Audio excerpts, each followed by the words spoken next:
ആളുകളും ഇവിടെ ഉണ്ടാവും. എങ്കിലും ഞാൻ അവരെ ഫോക്കസ് ചെയ്തുകൊണ്ടായിരിക്കും ഞാനിവിടെ സംസാരിക്കുക. ഒന്ന്. രണ്ട്, ഈ ഒരു വിഷയത്തിൻ്റെ ഇമ്പോർട്ടൻസ് എല്ലാവർക്കും അറിയാം. അതുകൊണ്ട് തന്നെ ആ വിഷയവുമായി ബന്ധപ്പെട്ടുകൊണ്ട് ചില കാര്യങ്ങൾ ഇവിടെ നമുക്ക് കുറച്ചുകൂടെ സീരിയസ് ആയിട്ട് ഷെയർ ചെയ്യേണ്ടി വരും, സീരിയസ് ആയിട്ട് ഡിസ്കസ് ചെയ്യേണ്ടി വരും. അപ്പോൾ അതുകൊണ്ടാണ് നമ്മൾ രക്ഷിതാക്കളെ സ്പെഷ്യലായിട്ട് ഇതിലേക്ക് ഇൻവൈറ്റ് ചെയ്യാനുള്ള കാരണം. മൂന്നാമതായിട്ടുള്ള ഒരു കാര്യമെന്ന് പറയുന്നത്, ഇവിടെ പറയുന്ന കാര്യങ്ങൾ നമ്മൾ ഭയപ്പെടാനോ അതല്ലെങ്കിൽ നമുക്ക് പരിഹാരം കാണാൻ കഴിയാത്ത ഒരു വിഷയമായോ തോന്നാൻ വേണ്ടിയിട്ടല്ല. നമ്മൾ നേടിയെടുക്കുന്ന അറിവുകൾ നമ്മുടെ ജീവിതത്തിൻ്റെ ഭാഗമാക്കുവാനും നമ്മുടെ മക്കളോടൊപ്പം നമുക്ക് ചുറ്റുപാടുമുള്ള ആളുകളുടെ അല്ലെങ്കിൽ ഇതിനെക്കുറിച്ച് കൃത്യമായ ധാരണയില്ലാത്ത ആളുകളെ കൂടി സഹായിക്കാൻ പറ്റുന്ന രൂപത്തിലേക്ക് നമുക്ക് ഉയരാനും കൂടിയാണ് എന്ന് മനസ്സിലാക്കുക. അപ്പോൾ ഇവിടെ ഏറ്റവും പ്രധാനമായിട്ട് എനിക്ക് ആദ്യം പറയാനുള്ള കാര്യം, ഈ രാസലഹരി എന്ന് പറയുന്നത് നമ്മുടെ നാട്ടിൽ ഏതാനും ആഴ്ചകൾക്ക് മുമ്പ് തുടങ്ങിയ ഒന്നല്ല. ഇത് നമ്മൾ വളരെ കൃത്യമായിട്ട് മനസ്സിലാക്കണം. പിന്നെ എന്തുകൊണ്ട് ഇപ്പോൾ നമ്മൾ ജാഗരൂകരായി എന്ന് ചോദിച്ചാൽ, ആ ഉപയോഗത്തിൻ്റെ ഏറ്റവും മോശമായ ചില സംഭവങ്ങൾ നമ്മുടെ നാട്ടിൽ നടന്നതുകൊണ്ടും ആ സമയത്ത് നമ്മുടെ മീഡിയകൾക്ക് മറ്റു സെൻസിറ്റീവായിട്ടുള്ള വാർത്തകൾ ലഭിക്കാത്തത് കൊണ്ടുമാണ് ഇപ്പോൾ ഇതൊരു വലിയ സംഭവമായി നമുക്ക് തോന്നുന്നത്. ഒരു ആഴ്ച കഴിഞ്ഞപ്പോൾ മീഡിയകൾക്കൊക്കെ സെൻസിറ്റീവായിട്ടുള്ള മറ്റു വാർത്തകൾ ലഭിക്കുകയും ഇപ്പോൾ അവർ അതിൻ്റെ കൂടെ സഞ്ചരിച്ചു കൊണ്ടിരിക്കുകയും ചെയ്യുന്നു. അതുകൊണ്ട് നമ്മുടെ നാട്ടിൽ ഈ രാസലഹരി ഉപയോഗമോ അതുമായി ബന്ധപ്പെട്ടിട്ടുള്ള എന്തെങ്കിലും കാര്യമോ ഇല്ലാതായി എന്നും നമുക്ക് വിചാരിക്കാൻ കഴിയില്ല. അപ്പോൾ ഇതിൻ്റെ ഒരു യാഥാർത്ഥ്യത്തിലേക്കാണ് ഞാൻ ആദ്യമേ വിളിക്കുന്നത്. ഒരാഴ്ച കൊണ്ട് അല്ലെങ്കിൽ 2 ആഴ്ച കൊണ്ട് ഉണ്ടാക്കിയ ഒരു ഭീതിയും ആ ഭീതിയെ തുടർന്നുള്ള ചിന്തകളും ആയിരിക്കരുത് ഇന്നത്തെ ഈ ഒരു വെബിനാർ നിങ്ങൾ കേൾക്കുവാനുള്ള കാരണമാവേണ്ടത്.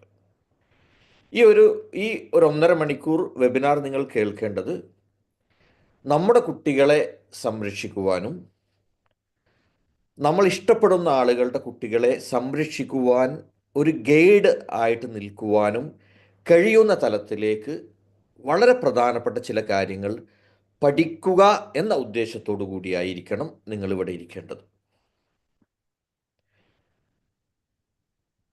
അപ്പോൾ ഇതിൽ പറയാൻ പോകുന്ന കാര്യം, എൻ്റെ ഒരു എക്സ്പീരിയൻസ് ഏരിയ എന്ന് പറയുന്നത് മൈൻഡ് സെറ്റാണ്, മനസ്സാണ്. അപ്പോൾ എൻ്റെ സംസാരങ്ങളെല്ലാം പോകുന്നത് അത് കേന്ദ്രീകരിച്ചായിരിക്കുകയും ചെയ്യും. ഞാൻ ഇതിനെക്കുറിച്ച് പഠിക്കുവാൻ വേണ്ടി ശ്രമിക്കുകയും ഇതുമായി ബന്ധപ്പെട്ട് നിരവധി ആളുകളുമായി, ഈ രംഗത്ത് പ്രവർത്തിക്കുന്ന നിരവധി ആളുകളുമായൊക്കെ സംസാരിക്കുകയും ശരിക്കും റിയൽ ആയിട്ടുള്ള പ്രോബ്ലത്തെക്കുറിച്ച് മനസ്സിലാക്കുകയും ചെയ്തു. അപ്പോൾ അത് നമ്മളിന്ന് മീഡിയയിൽ നിന്നും കാണുന്നതിൽ നിന്നും അല്ലെങ്കിൽ നമ്മൾ ഇപ്പോൾ അറിഞ്ഞതിൽ നിന്നുമൊക്കെ കുറച്ച് വ്യത്യസ്തമാണ് എന്നതുകൂടി എനിക്ക് പറയേണ്ടതുണ്ട്. അപ്പോൾ ഞാൻ അതിലേക്ക് കടക്കുന്നതിന് മുമ്പായിട്ട് ഞാനൊരു കഥ പറയാം. എൻ്റെ ജീവിതത്തിൽ ഞാൻ ഒരിക്കലും ലഹരി ഉപയോഗിക്കണമെന്നോ അല്ലെങ്കിൽ ലഹരി ഉപയോഗിച്ച് അതിലൂടെ സ്വന്തം ജീവിതത്തിൻ്റെ നിയന്ത്രണം നഷ്ടപ്പെടുന്ന ഒരാളാകണമെന്നേ ഞാൻ എൻ്റെ ജീവിതത്തിൽ ഒരിക്കലും ചിന്തിച്ചിട്ടില്ല. പക്ഷേ ഇപ്പോൾ എനിക്ക് തിരിച്ചു പോകാൻ കഴിയാത്ത വണ്ണം ഞാൻ ബുദ്ധിമുട്ടിലായിരിക്കുന്നു. എന്താണ് സംഭവിച്ചത്? ഞാൻ പലപ്പോഴും എൻ്റെ സുഹൃത്തുക്കളോട്, ഇതൊക്കെ ഉപയോഗിക്കുന്ന സുഹൃത്തുക്കളോട് പറയാറുണ്ടായിരുന്നു, ഇത് നിങ്ങളെ നശിപ്പിക്കുമെന്നും നിങ്ങളുടെ മാതാപിതാക്കളുടെ സമാധാനത്തെ കെടുത്തുമെന്നും ഞാൻ എൻ്റെ കൂട്ടുകാരോട് പറയാറുണ്ടായിരുന്നു. പല കൂട്ടുകാരും ഇത് ഉപയോഗിച്ചതിന് ശേഷമുള്ള ആനന്ദത്തെക്കുറിച്ചും അത് ഉപയോഗിച്ചതിന് ശേഷം ലഭിക്കുന്ന ഒരു ശക്തിയെക്കുറിച്ചൊക്കെ എന്നോട് പറയാറുണ്ടായിരുന്നു. പക്ഷെ അപ്പോഴെല്ലാം ഞാൻ അവരോട് തിരുത്തി കൊടുക്കും, ഇത് നിങ്ങളെ നശിപ്പിക്കും, നിങ്ങളുടെ മാതാപിതാക്കളെ കരയിപ്പിക്കും. പക്ഷെ ഇന്ന് ഞാൻ എൻ്റെ മാതാപിതാക്കളെ കരയിപ്പിച്ചുകൊണ്ടിരിക്കുന്ന ഒരാളായി മാറിയിരിക്കുന്നു. എന്താണ് സംഭവിച്ചത്?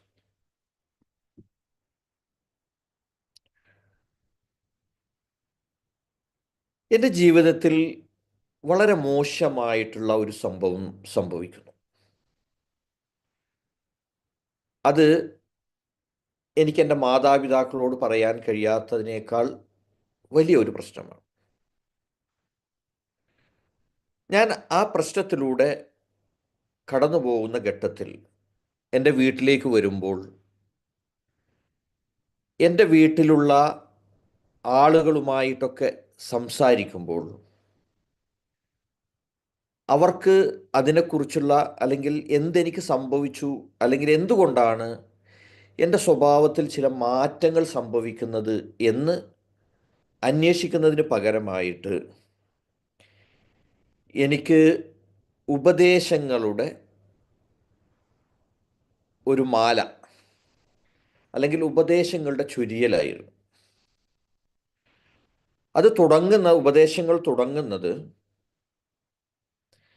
ഞങ്ങളുടെ കാലത്തൊന്നും ഇങ്ങനെയല്ല എന്ന് പറഞ്ഞുകൊണ്ടാണ് ഈ ഉപദേശങ്ങളുടെ തുടക്കം.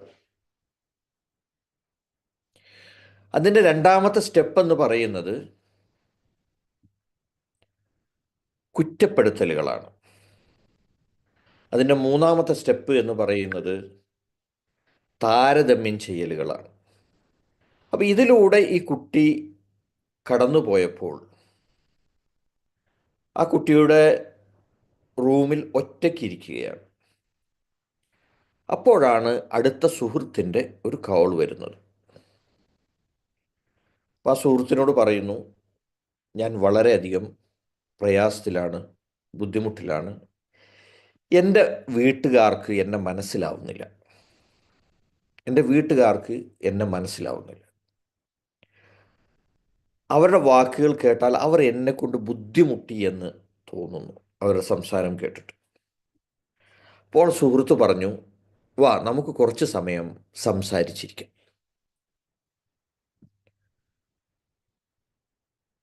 അങ്ങനെയുള്ള സംസാരത്തിൻ്റെ ഇടയിൽ പറഞ്ഞു, നിൻ്റെ ഇപ്പോഴത്തെ ഈ ഒരു ബുദ്ധിമുട്ട് മാറാനുള്ള ഒരു മരുന്ന് ഞാൻ തരാം എന്ന് പറഞ്ഞ് ആദ്യമായി ആ കുഞ്ഞ് അത് ഉപയോഗിക്കുകയാണ്. അവിടെ നിന്ന് ആ കുട്ടി തിരിച്ചു വരുന്നത്, നമ്മൾ സാധാരണ ലഹരിയൊക്കെ ഉപയോഗിക്കുന്ന ആളുകൾ പറയാറുള്ള, അല്ലെങ്കിൽ നോക്കിയാൽ കാണാവുന്ന പോലെ, കണ്ണ് ചുമന്നിട്ടോ, നാവ് കുഴഞ്ഞിട്ടോ, അല്ലെങ്കിൽ സംസാരിക്കാൻ കഴിയാത്ത അവസ്ഥയിലോ ഒന്നുമല്ല. ആ കുട്ടി ഈ കൂട്ടുകാരോടുള്ള സംവാദത്തിന് ശേഷം തിരിച്ച് വീട്ടിലേക്ക് വരുന്നത് ധൈര്യപൂർവമാണ്, ഹാപ്പിനെസ്സിലാണ്. ധൈര്യപൂർവമാണ്, ഹാപ്പിനെസ്സിലാണ്. മാത്രമല്ല, ഈ ഈ ഒരു അവസ്ഥയിലേക്ക് നയിച്ച സംഭവത്തെ പോലും മറന്ന് അതിന് മുകളിൽ നിൽക്കാൻ പറ്റുന്ന ഒരു എനർജി ലെവലിലാണ് ആ കുട്ടി വീട്ടിലേക്ക് തിരിച്ചു വരുന്നത്. ഇതൊരു സ്റ്റോറി ആയിട്ട് നിങ്ങൾക്ക് എടുക്കാം, ഇത് ഒരു യഥാർത്ഥ സംഭവമായിട്ട് വേണമെങ്കിൽ നിങ്ങൾക്ക് എടുക്കാം, എങ്ങനെയും നിങ്ങൾക്ക് എടുക്കാം. പക്ഷേ ഇത്തരം സംഭവങ്ങൾ നമ്മുടെ വീടുകളിലും നമ്മുടെ നാടുകളിലും സ്ഥിരമായി നിരന്തരം സംഭവിച്ചു കൊണ്ടിരിക്കുന്നു എന്നതാണ് യാഥാർത്ഥ്യം. ഞാൻ ഇതിനെക്കുറിച്ച് പഠിക്കാൻ ശ്രമിച്ചപ്പോൾ ഒരു കണക്ക് ഞാൻ കണ്ട് ഞെട്ടിപ്പോയി. കേരളത്തിൽ 1/5 കുട്ടികൾക്ക് രാസലഹരിയെക്കുറിച്ച് കൃത്യമായി അറിയാം. 1/5 കുട്ടികൾ ഒരു തവണയെങ്കിലും ഉപയോഗിച്ചിട്ടുണ്ട് എന്നൊക്കെയാണ് ആ പഠനം പറയുന്നത്. അപ്പോൾ ഇതിൽ മാതാപിതാക്കളായിട്ടുള്ള നമ്മുടെ ആളുകളുടെ റോൾ എന്താണ്? അതിലേക്കാണ് ഞാൻ ഈ വെബിനാറിനെ കൊണ്ടുപോകാൻ ഉദ്ദേശിക്കുന്നത്. അതിനു മുമ്പ് മനസ്സിലാക്കേണ്ട 2-3 കാര്യങ്ങൾ കൂടി ഞാൻ പറയാം. ഞാൻ ഈ സ്റ്റോറിയിൽ തന്നെ അത് പറഞ്ഞിട്ടുണ്ട്. ഒരു രാസലഹരി ഉപയോഗിക്കുന്ന ഒരു കുട്ടിക്ക്, ഒരു വ്യക്തിക്ക് അതുകൊണ്ടുണ്ടാകുന്ന വിസിബിൾ ആയിട്ടില്ല, നമ്മൾക്ക് കാണാൻ പറ്റുന്ന എന്തെങ്കിലും ബുദ്ധിമുട്ടുകൾ, ഉദാഹരണമായിട്ട് കണ്ണ് ചോക്കുക, ശരീരം ശോഷിക്കുക, നാവ് കുഴയുക, അല്ലെങ്കിൽ ഏതെങ്കിലും ഇത്തരം കാര്യങ്ങൾ ഉപയോഗിച്ചാൽ ഉണ്ടാവുന്ന അനുഭവങ്ങളുണ്ടല്ലോ, അല്ലെങ്കിൽ നമുക്ക് കാണാൻ പറ്റുന്ന കാര്യങ്ങൾ, അത് ഇവർ 6 മാസം അല്ലെങ്കിൽ 1 കൊല്ലം തുടർച്ചയായി ഉപയോഗിക്കുമ്പോഴാണ് കാണുവാൻ കഴിയുക. ഇതാണ് ഇതിൻ്റെ ഏറ്റവും വലിയ ഡേഞ്ചർ ആയിട്ടുള്ള കാര്യം. ഇപ്പോൾ കഞ്ചാവ് ആയിക്കോട്ടെ, അല്ലെങ്കിൽ ആ തരത്തിലുള്ള മുമ്പുണ്ടായിരുന്ന രാസലഹരികളൊക്കെയാണ് ഇവർ ഉപയോഗിക്കുന്നതെങ്കിൽ അവരെ കണ്ണുകൾ ചുവക്കും, അവരുടെ നാവ് കുഴയും, അല്ലെങ്കിൽ ഇതിന് സ്മെല്ലുണ്ടാവും, ചില കാര്യങ്ങൾ അവർക്ക് ഫോക്കസ് നഷ്ടപ്പെടും, അതുപോലെ തന്നെ കോൺസെൻട്രേഷൻ കുറയും. ഇതൊക്കെ ഇമ്മീഡിയറ്റ് ആയിട്ട് തന്നെ ഇവരിൽ കാണാൻ കഴിയും. എന്നാൽ ഇപ്പോൾ നമ്മുടെ നാട്ടിൽ വ്യാപകമായിരിക്കുന്ന ഈ കെമിക്കലായിട്ടുള്ള ലഹരി ഉപയോഗിക്കുന്ന ഒരാളെ അല്ലെങ്കിൽ ഒരു കുട്ടിയെ നമുക്ക് പെട്ടെന്ന് ഐഡൻറ്റിഫൈ ചെയ്യാൻ കഴിയില്ല എന്നുള്ളതാണ് യാഥാർത്ഥ്യം. രണ്ടാമത്തെ ഏറ്റവും പ്രധാനപ്പെട്ട ഒരു കാര്യം, ഒരു തവണ ഉപയോഗിച്ചതുകൊണ്ട് അല്ലെങ്കിൽ 2 തവണ ഉപയോഗിച്ചതുകൊണ്ടോ ഇവർ അഡിക്ഷനിലേക്ക് പോകുന്നില്ല എന്നുള്ളതാണ്. പിന്നെ എങ്ങനെയാണ് അഡിക്ഷനിലേക്ക് പോകുന്നത് എന്ന് ചോദിച്ചാൽ, ഈ 1-2 തവണ ഉപയോഗിക്കുന്നത് ഇവരിലുണ്ടാക്കുന്ന സന്തോഷവും ഇവരുണ്ടാക്കുന്ന ഹാപ്പിനെസ്സും തുടർന്ന് ഉപയോഗിക്കാൻ ഇവർക്ക് പ്രോത്സാഹനമാവുകയാണ് ചെയ്യുന്നത്. അപ്പോൾ ആ സമയമെല്ലാം തന്നെ തിരിച്ചു വരാനുള്ള സാധ്യതയുണ്ട് എന്നാണ് ഞാൻ പറഞ്ഞു വരുന്ന കാര്യം. അവർ റിയൽ അഡിക്ഷനിലേക്ക് അവിടെ നിന്നൊന്നും പോകുന്നില്ല. ഇത് പിന്നീട് ഇതിൻ്റെ പല ഘട്ടങ്ങളിലുണ്ടാകുന്ന ഇവൻറ്റുകൾ അവരെ വീണ്ടും വീണ്ടും ഉപയോഗിക്കാൻ പഠിപ്പിക്കുകയും മാത്രമല്ല പിന്നീട് ഇവരെ ഇത് വിൽക്കുവാൻ തക്കവണ്ണം ഇവരെ മോട്ടിവേറ്റ് ചെയ്യുകയുമാണ് ഈ മാഫിയ അല്ലെങ്കിൽ ഈ ഒരു ടീം ചെയ്തുകൊണ്ടിരിക്കുന്നത്. അപ്പോൾ ഞാൻ ഇതുമായി പ്രവർത്തിക്കുന്ന നമ്മുടെ നിയമപാലക ഇതിലുള്ള ഒരു ആളുമായിട്ട് ഞാൻ സംസാരിച്ചിരുന്നു. അദ്ദേഹം പറയുന്നത്, എങ്ങനെ ഇത് കണ്ടെത്താമെന്ന് ചോദിച്ചാൽ അവരുടെ കമ്മ്യൂണിക്കേഷൻ ഇപ്പോൾ വളരെ വിദഗ്ധമായിട്ടാണ് നടക്കുന്നത്. മുമ്പൊക്കെ നടന്നിരുന്ന കമ്മ്യൂണിക്കേഷൻ പോലെ വാട്സപ്പിലോ അതല്ല എങ്കിൽ വേറെ ഏതെങ്കിലും പെട്ടെന്ന് പിടിക്കാവുന്ന അല്ലെങ്കിൽ ഫോണിലോ ഒന്നും കൃത്യമായ കമ്മ്യൂണിക്കേഷൻസ് ഇവർ നടത്തുന്നില്ല. പലപ്പോഴും സംഭവിക്കുന്നത്, മുമ്പ് പല സ്ഥലങ്ങളിൽ കുഴിച്ചിട്ടിട്ട് ആ കുഴിച്ചിട്ട സ്ഥലത്തിൻ്റെ ഫോട്ടോ എടുത്ത് അയച്ചു കൊടുക്കുന്ന ഒരു സിസ്റ്റം ഉണ്ടായിരുന്നു. പക്ഷേ ഇപ്പോൾ അതിലും അഡ്വാൻസ്ഡ് ആണ് ഇതിൻ്റെ പ്രവർത്തനങ്ങൾ. ആ കുഴിച്ചിട്ട ഫോട്ടോ അല്ല അയക്കുന്നത്, പരസ്യ ബോർഡുകളുടെയും ട്രാൻസ്ഫോമറിൻ്റെയും പള്ളിയുടെയും അല്ലെങ്കിൽ അമ്പലത്തിൻ്റെയും അതല്ലെങ്കിൽ അവിടെയുള്ള സ്ഥാപനങ്ങളുടെയും ഒക്കെ ഫോട്ടോയാണ് ഇവർ അയച്ചുകൊണ്ടിരിക്കുന്നത്. അപ്പോൾ ഒരു വാട്സപ്പിലേക്ക് ഇത്തരം ഫോട്ടോകൾ പോയി എന്നതുകൊണ്ട് പോലും ഐഡൻറ്റിഫൈ ചെയ്യാൻ കഴിയാത്ത അത്രയും വിദഗ്ധമായിട്ടാണ് ഇതിൻ്റെ കൈകാര്യങ്ങൾ നടക്കുന്നത്. അപ്പോൾ ഞാൻ പറഞ്ഞു വരുന്ന വിഷയം, വളരെ പെട്ടെന്ന് നമുക്ക് ഇതിനെ ഐഡൻറ്റിഫൈ ചെയ്യാൻ കഴിയില്ല, കണ്ടുപിടിക്കാൻ കഴിയില്ല. നമുക്ക് കണ്ടുപിടിക്കാൻ കഴിയുന്ന തരത്തിലേക്ക് ഇത് വരുമ്പോഴേക്കും ഇവർ ഇതിന് അഡിക്റ്റായി കഴിഞ്ഞിരിക്കും. ഇതാണ് നമ്മൾ അഭിമുഖീകരിക്കുന്ന ഏറ്റവും വലിയ ഒരു പ്രയാസം. അതുപോലെ തന്നെ ഏതെങ്കിലും വെള്ളത്തിൽ കലക്കി കൊടുത്തോ ജ്യൂസിൽ കലക്കി കൊടുത്തൊന്നും ഇതിലേക്ക് ആളുകളെ വീഴ്ത്തി പിന്നീട് അവരെ അടിമകളായിട്ട് പോകുന്ന സിസ്റ്റമൊന്നും ഇപ്പോൾ നിലവിലില്ല എന്നുള്ളതാണ് എൻ്റെ പഠനങ്ങളിൽ നിന്ന് എനിക്ക് മനസ്സിലായിട്ടുള്ളത്. ഞാൻ ഇങ്ങനെ പറയാനുള്ള കാരണം, നമുക്കിപ്പോഴും ഇതിനെ തിരിച്ചു പിടിക്കുവാനും അതുപോലെ തന്നെ ഇത്തരം കാര്യങ്ങളിലേക്ക് ആളുകൾ അല്ലെങ്കിൽ മക്കൾ പോകാതിരിക്കുന്നതിന് വേണ്ടിയിട്ടുള്ള സ്റ്റെപ്പുകൾ എടുക്കുവാനുമുള്ള നിരവധി സാധ്യതകൾ നിലനിൽക്കുന്നു എന്നുള്ളതാണ് ഞാൻ പറഞ്ഞു വരുന്നത്.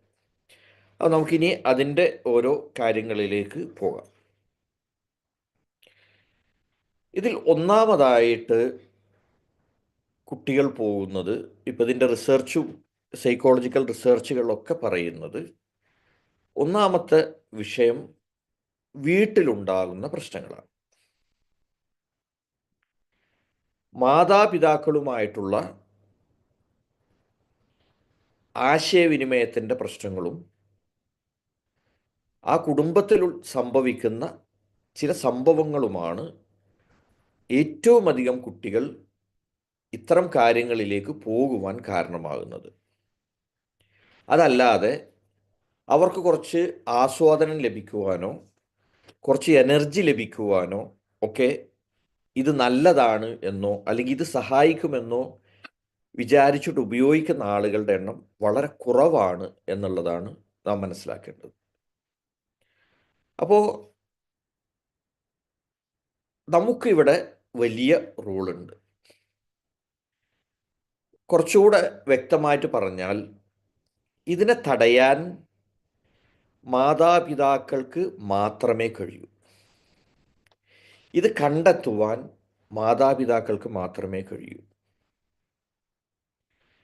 നമ്മുടെ നിയമവ്യവസ്ഥയോ നമ്മുടെ നിലവിലുള്ള സംവിധാനങ്ങളോ ഈ ഒരു പ്രതിസന്ധിയെ മറികടക്കാൻ തക്കവണ്ണം വളർന്നിട്ടില്ല എന്ന യാഥാർത്ഥ്യം നമ്മൾ മനസ്സിലാക്കണം. ഏതെങ്കിലും ഒരു കുട്ടി ഇത് ഉപയോഗിച്ചു എന്ന് പറഞ്ഞ് നിങ്ങൾക്ക് പോലീസ് സ്റ്റേഷനിലോ അല്ലെങ്കിൽ വേറെ ഏതെങ്കിലും ഒരു അതോറിറ്റിയോട് പറഞ്ഞാൽ അവർക്ക് അതിന് വേണ്ട നടപടികൾ സ്വീകരിക്കുവാനുള്ള നിയമവ്യവസ്ഥ പോലും ഇല്ല. അവർക്ക് കഴിയുന്നത് അവരുടെ അടുത്ത് ഈ പ്രൊഡക്റ്റ് ഉണ്ട് എങ്കിൽ, ഈ സാധനം ഉണ്ട് എങ്കിൽ അവർക്കെതിരെ കേസെടുക്കാൻ മാത്രമാണ് ഇവർക്കൊക്കെ കഴിയുക. അപ്പോൾ ഇതിൻ്റെ സൊല്യൂഷൻ അതേ അല്ല. അപ്പോൾ ഇതിൽ കൃത്യമായ റോളുള്ളത് നമുക്കാണ് എന്ന് മനസ്സിലാക്കണം. അപ്പോൾ അത് കൃത്യമായിട്ട് മനസ്സിലാക്കുക എന്നുള്ളത് ഏറ്റവും പ്രധാനപ്പെട്ട ഒരു കാര്യമാണ്. ഇനി ഇതുമായി ബന്ധപ്പെട്ടുള്ള ഏറ്റവും പ്രധാനപ്പെട്ട ചില കാര്യങ്ങളിലൂടേക്ക് പോവാം. നമ്മുടെ ജീവിതത്തിൽ പല പ്രതിസന്ധികളിലൂടെ നമ്മൾ കടന്നു പോകും. നമ്മുടെ ജീവിതത്തിൽ പല സംഭവങ്ങൾ ഉണ്ടാവും, പല സാഹചര്യങ്ങളുണ്ടാവും. പക്ഷേ ഇതിനൊക്കെ അതിജീവിക്കണമെങ്കിൽ നമുക്കതിനെക്കുറിച്ചുള്ള വിവരമുണ്ടാവണം. അതല്ലെങ്കിൽ അതുമായി അറിയുന്ന ആളുകളിൽ നിന്ന് നമ്മൾ പഠിക്കുകയും മനസ്സിലാക്കുകയും ചെയ്തുകൊണ്ട് അതിനെ ഓവർകം ചെയ്യേണ്ടതാണ് എന്നത് നമ്മൾ അടിസ്ഥാനപരമായിട്ട് ഇതിനെക്കുറിച്ച് മനസ്സിലാക്കണം. അപ്പോൾ ഇതിൽ ഏറ്റവും പ്രധാനമായിട്ട് മാതാപിതാക്കൾക്ക് കുട്ടികളിലേക്ക് ഒരു ഡയറക്റ്റ് ആക്സസ് വേണം. എന്ന് പറഞ്ഞാൽ, കുട്ടികൾ നിങ്ങളുടെ വീട്ടിൽ വരുമ്പോഴും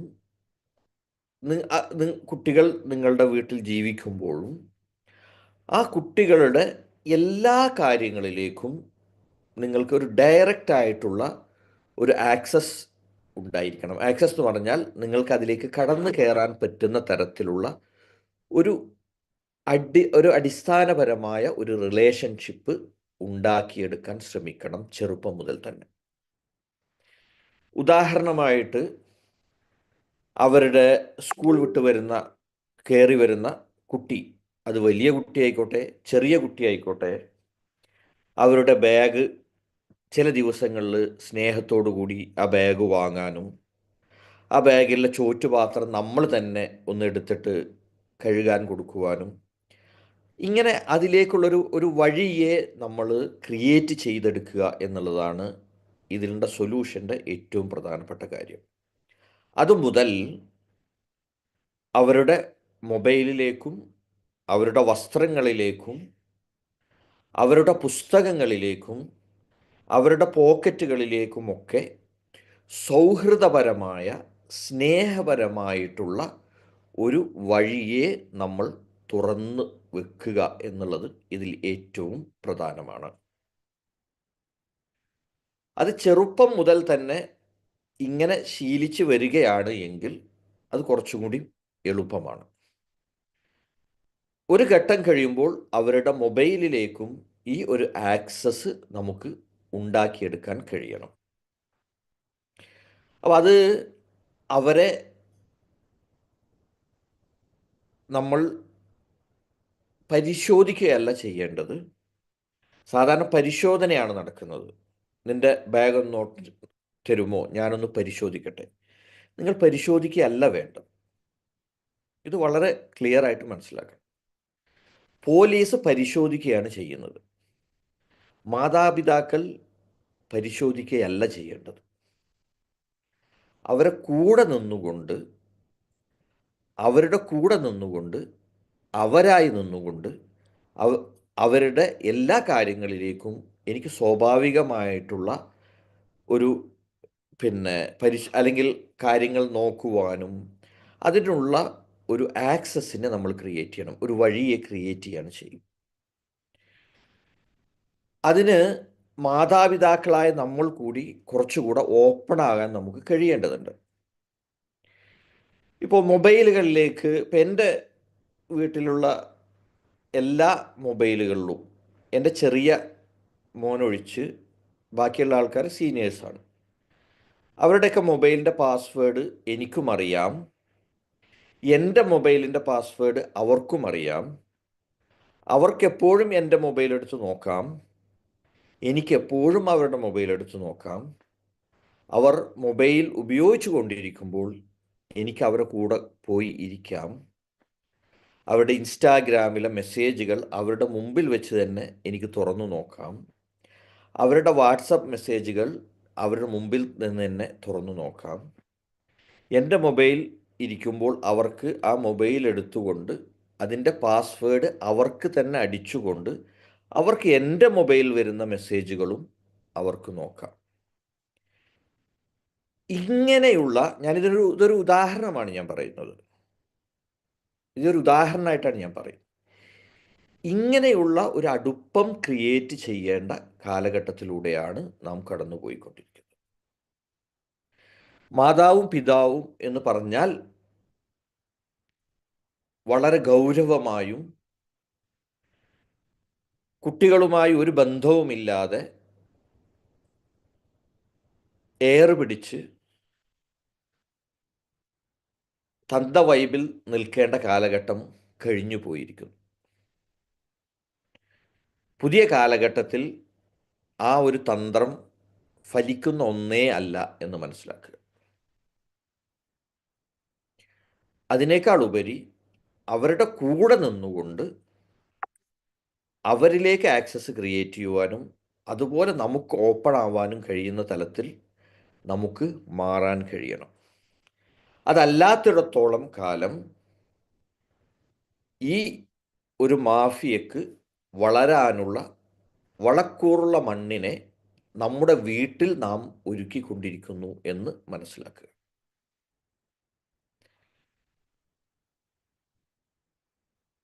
ടീനേജ് ആയ ആളുകളാണ് ഇതിലേക്ക് കൂടുതൽ പോകുന്നത്. ടീനേജിൻ്റെ അവസ്ഥ എന്താണെന്ന് നമ്മളൊന്ന് മനസ്സിലാക്കണം.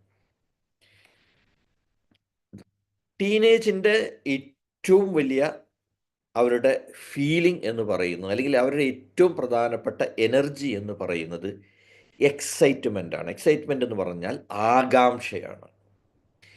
എന്തിനേയും അറിയുവാനും എന്തിനേയും ആസ്വദിക്കുവാനും എല്ലാറ്റിനെക്കുറിച്ചും എന്താണ് എന്ന് മനസ്സിലാക്കുവാനുമൊക്കെയുള്ള ആഴത്തിലുള്ള അവരുടെ ഒരു എക്സൈറ്റ്മെൻറ്റിലൂടെയാണ് അവർ കടന്നു പോകുന്നത്. അതിൽ അവരിൽ ഉണ്ടാക്കുന്ന ഹോർമോൺ ചേഞ്ചസും അവരുടെ ബോഡിയിൽ വന്നുകൊണ്ടിരിക്കുന്ന മാറ്റങ്ങളും ആ മാറ്റങ്ങൾ അവരിലുണ്ടാക്കൊണ്ടിരിക്കുന്ന ഫീലിങ്ങുകളും പല തരത്തിലുള്ള ആസ്വാദനങ്ങളിലേക്ക് അവരെ കൊണ്ടുപോകുന്ന വൈകാരികമായ കാര്യങ്ങളൊക്കെ ഉള്ള ഒരു സമയമാണ് ഈ ടീനേജേഴ്സ് എന്ന് പറയുന്നത്.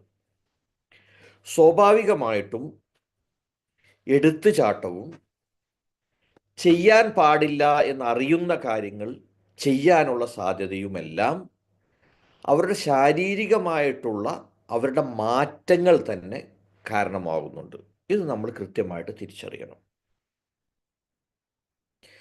അവരുടെ ശരീരത്തിലുണ്ടാവുന്ന മാറ്റങ്ങൾ ഒരു 10 വയസ്സ് വരെ ഉണ്ടായിട്ടുള്ള അവരുടെ ശരീരത്തിൽ നിന്ന് വളരെ എക്സൈറ്റ്മെൻ്റ് ആയിട്ടുള്ള കാര്യങ്ങളിലൂടെ അവരുടെ ശരീരം, അത് ആൺകുട്ടിയാണെങ്കിലും പെൺകുട്ടിയാണെങ്കിലും, മാറിക്കൊണ്ടിരിക്കുന്നു.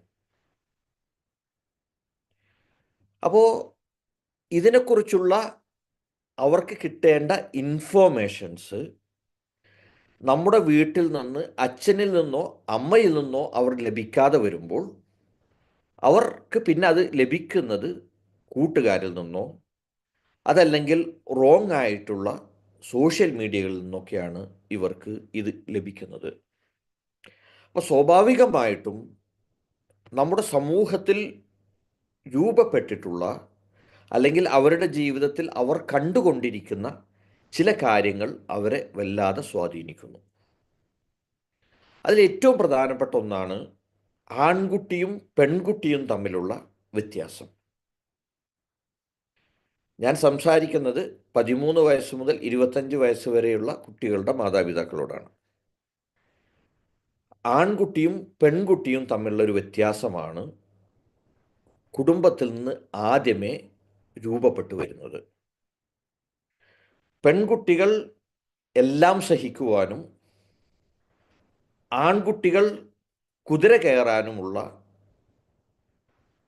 ആളുകളാണ് എന്ന് ഭർത്താവിൻ്റെയും ഭാര്യയുടെയും പെരുമാറ്റത്തിൽ നിന്നും, ഈ ജ്യേഷ്ഠൻ്റെയും അനിയത്തിയുടെയും അല്ലെങ്കിൽ ജ്യേഷ്ഠത്തിയുടെയും അനിയൻ്റെയും പെരുമാറ്റത്തിൽ നിന്നും, അല്ലെങ്കിൽ ഭർത്താവിൻ്റെയോ ഭാര്യയുടെയോ സഹോദരങ്ങളിൽ നിന്നുള്ള പെരുമാറ്റത്തിൽ നിന്നും, അവർ അവരുടെ മാതാപിതാക്കളോടുള്ള പെരുമാറ്റത്തിൽ നിന്നും ഒക്കെ തന്നെ ഈ കുട്ടി പഠിച്ചെടുക്കുന്നു എന്നുള്ളതാണ് ഇതിൻ്റെ യാഥാർത്ഥ്യം. അതുകൊണ്ടാണ് പുരുഷൻ സ്ത്രീക്കുമേൽ ആക്രമിക്കാൻ അല്ലെങ്കിൽ കുതിര കയറാനോ ആക്രമിക്കുവാനോ കീഴ്പ്പെടുത്താനോ ഉള്ള ആളായിട്ട് ഈ കുട്ടിയുടെ മനസ്സിൽ നേരത്തെ ഇത് രൂപപ്പെടുന്നത്. അപ്പോൾ ഞാൻ പറഞ്ഞു വരുന്ന വിഷയം, നമ്മുടെ കുടുംബത്തിൽ വളരെ കൃത്യമായിട്ടുള്ള തുറന്ന കമ്മ്യൂണിക്കേഷനാണ്. ആ കമ്മ്യൂണിക്കേഷൻ ഏറ്റവും പ്രധാനമായി വേണ്ടത് അവരുടെ ശരീരത്തിലുണ്ടാവുന്ന മാറ്റങ്ങളെക്കുറിച്ച് അവർക്ക് കൃത്യമായിട്ടുള്ള ധാരണ കൊടുക്കുക എന്നുള്ളതാണ്.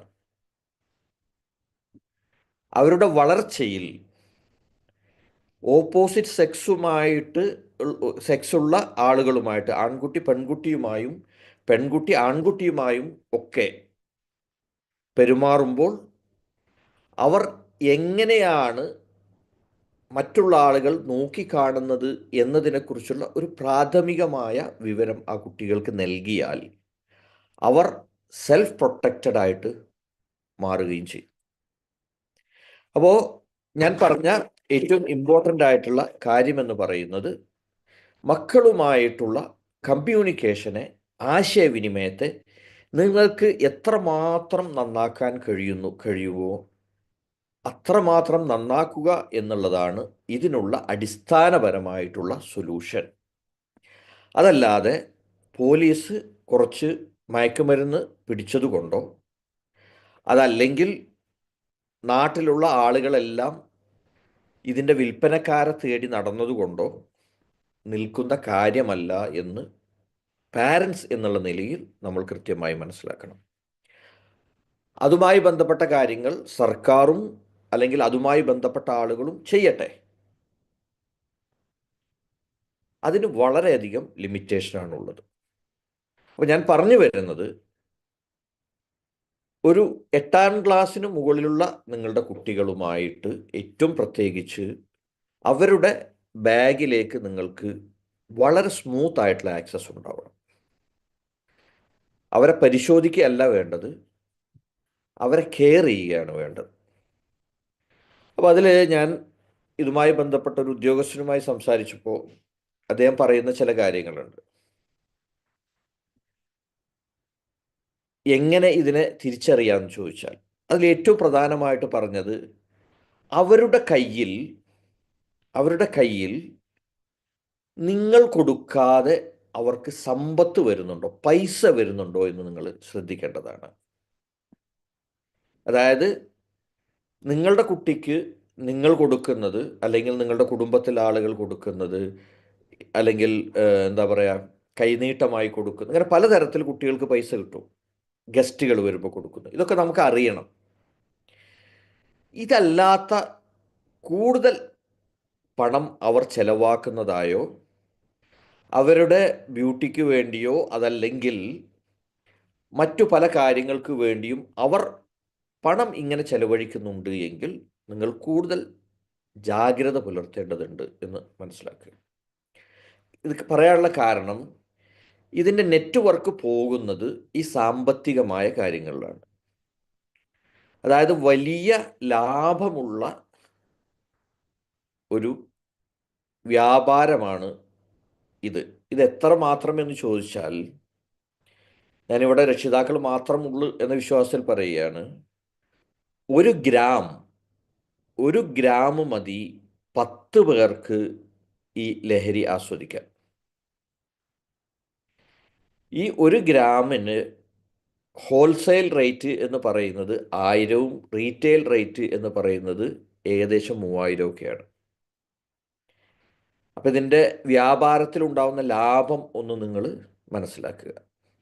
അപ്പോൾ 1 ഗ്രാം വാങ്ങുന്ന ഒരു കുട്ടി വേറെ ഒരാൾക്ക് ആ ഒരു 0.1 ഗ്രാം കൊടുത്താൽ ആ കുട്ടിക്ക് 2-3 പ്രാവശ്യം ഇത് ഉപയോഗിക്കുവാനുള്ള പൈസ ഉണ്ടാക്കാൻ പറ്റുമെന്നാണ് മനസ്സിലാക്കേണ്ടത്.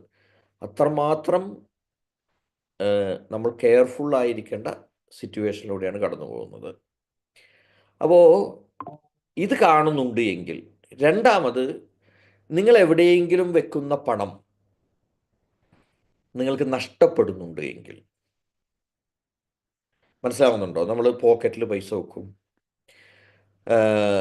അമ്മമാർ പല സ്ഥലങ്ങളിലും പിന്നെ കുടുംബത്തിൻ്റെ ചെലവിൽ നിന്നൊക്കെ കിട്ടുന്ന പൈസയൊക്കെ അതിൽ നിന്ന് കുറച്ചൊക്കെ പിന്നെ ചെലവഴിച്ച് അതിൽ നിന്ന് കുറച്ചൊക്കെ സ്വരൂപിച്ച് പല സ്ഥലത്തും.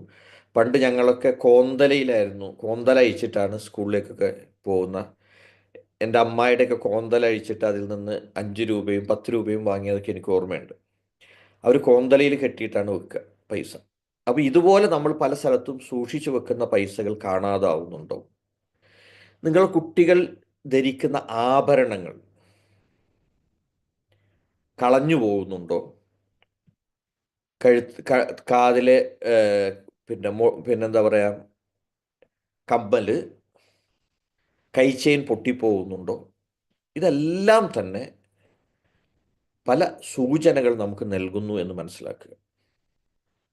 അപ്പം ഞാൻ പറഞ്ഞു വരുന്നത്, പണത്തിന് ഇതിൽ വലിയ സ്വാധീനമുണ്ട്. ഇവർ വളരെ കാര്യമായ പണം കണ്ടെത്തേണ്ടതുണ്ട്. ഇത് ഉപയോഗിക്കണമെങ്കിൽ അതിനുള്ള മാർഗങ്ങൾ അവർക്ക് സുലഭമായിട്ടുണ്ട് എന്ന് മനസ്സിലാക്കുക.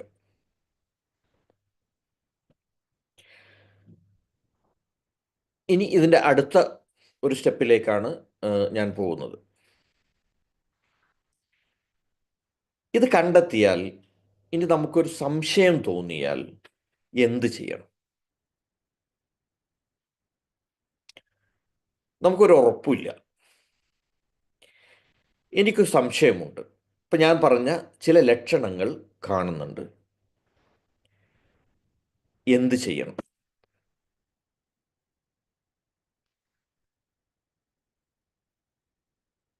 ഇവിടെ നമുക്ക് ചെയ്യാവുന്ന ഏറ്റവും പ്രധാനപ്പെട്ട കാര്യം അവരുമായിട്ട് തുറന്ന് സംസാരിക്കുക എന്നുള്ളതാണ്. അവരുമായിട്ട് തുറന്ന് സംസാരിക്കുക.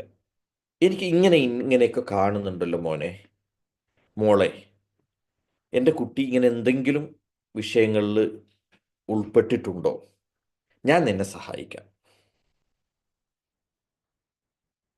അതല്ലെങ്കിൽ നിന്റെ ഏതെങ്കിലും കൂട്ടുകാർ ഇങ്ങനെ എന്തെങ്കിലും ബുദ്ധിമുട്ടുകളിലുണ്ടോ? നമുക്ക് അവരെ സഹായിക്കാം.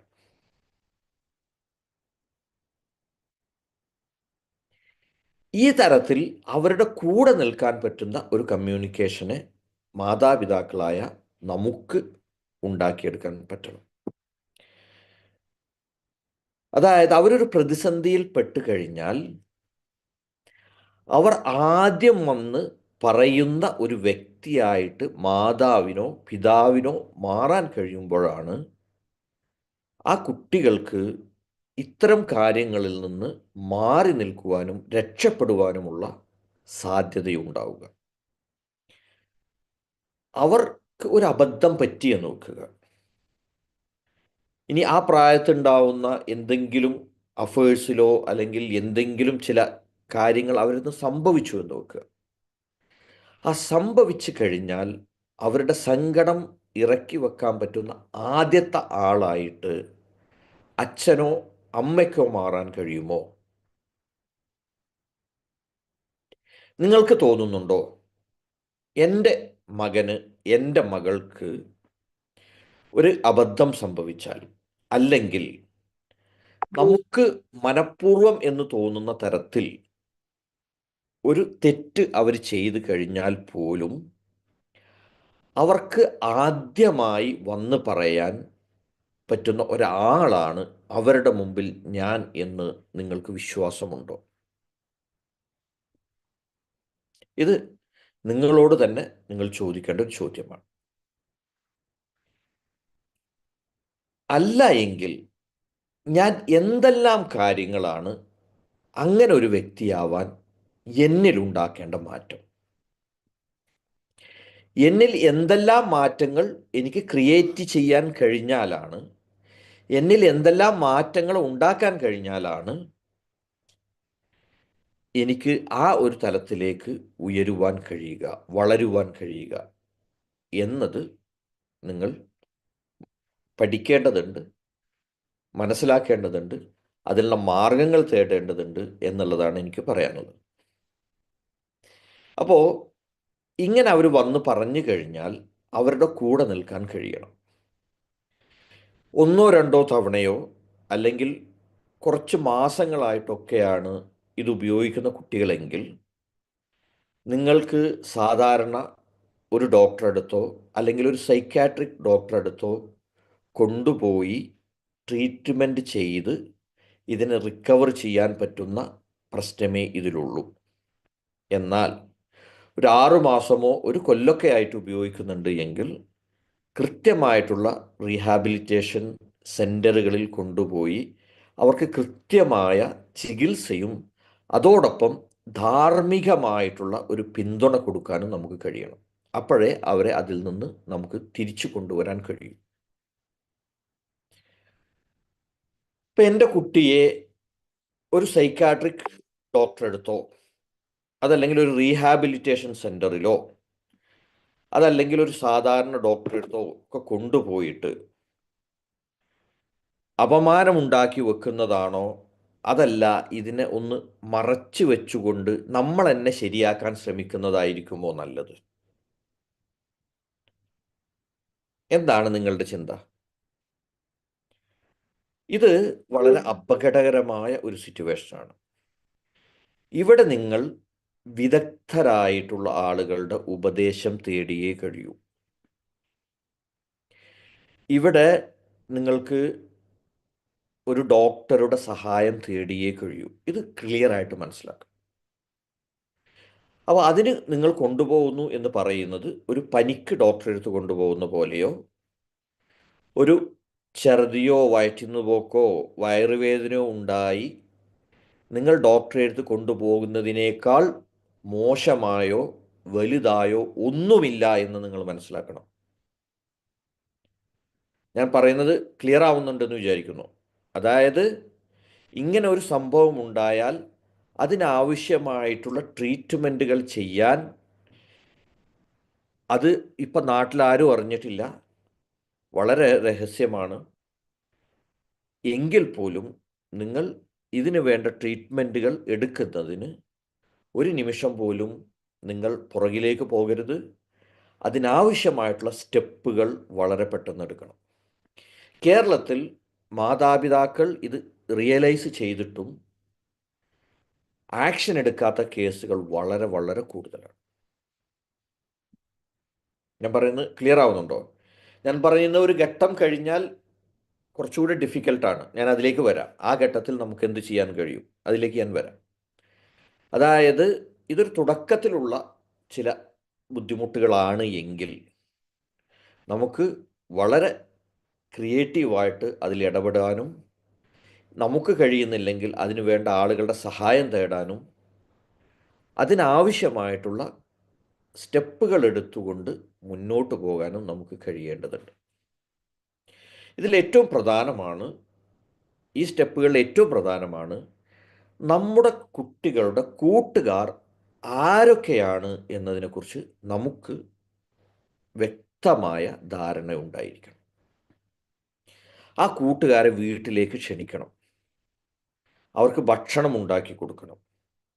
അവരുടെ കൂടെ ഇരിക്കണം. അവരോട് സംസാരിക്കണം. ഇവർ ആരുടെയൊക്കെ കൂടെ പോകുന്നുണ്ട് എന്നതിനെക്കുറിച്ച് നമുക്ക് വ്യക്തമായ ധാരണയുണ്ടായിരിക്കണം.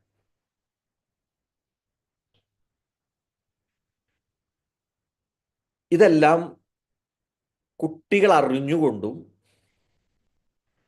കുട്ടികളുടെ ഇഷ്ടത്തിനും ഇത് നമ്മുടെ ഒരു ശൈലിയുടെ ഭാഗമായുമാണ് ഇത് കൊണ്ടുവരേണ്ടത്. അതല്ലാതെ ഇന്ന് ഈ ക്ലാസ് കഴിഞ്ഞ് പോയിട്ട് എൻ്റെ മോനോ മോളോ ഇത് ഉപയോഗിക്കുന്നുണ്ടോ എന്ന് വെച്ച് ഒരു റഡാറ് വെച്ച് നോക്കുന്നത് പോലെയല്ല, അതല്ല ഞാൻ പറഞ്ഞു വരുന്നത്. ഞാൻ വളരെ കൃത്യമായിട്ടത് പറയാം.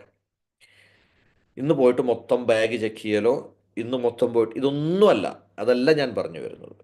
പക്ഷേ ഇന്ന് ഇത് കഴിഞ്ഞു പോയാൽ വിത്തിൻ 1 മന്ത് കൊണ്ടെങ്കിലും, വിത്തിൻ 2 ആഴ്ച കൊണ്ടെങ്കിലും നിങ്ങൾക്ക് ഈ ആക്സസ് ഉണ്ടാക്കാൻ പറ്റുമോ?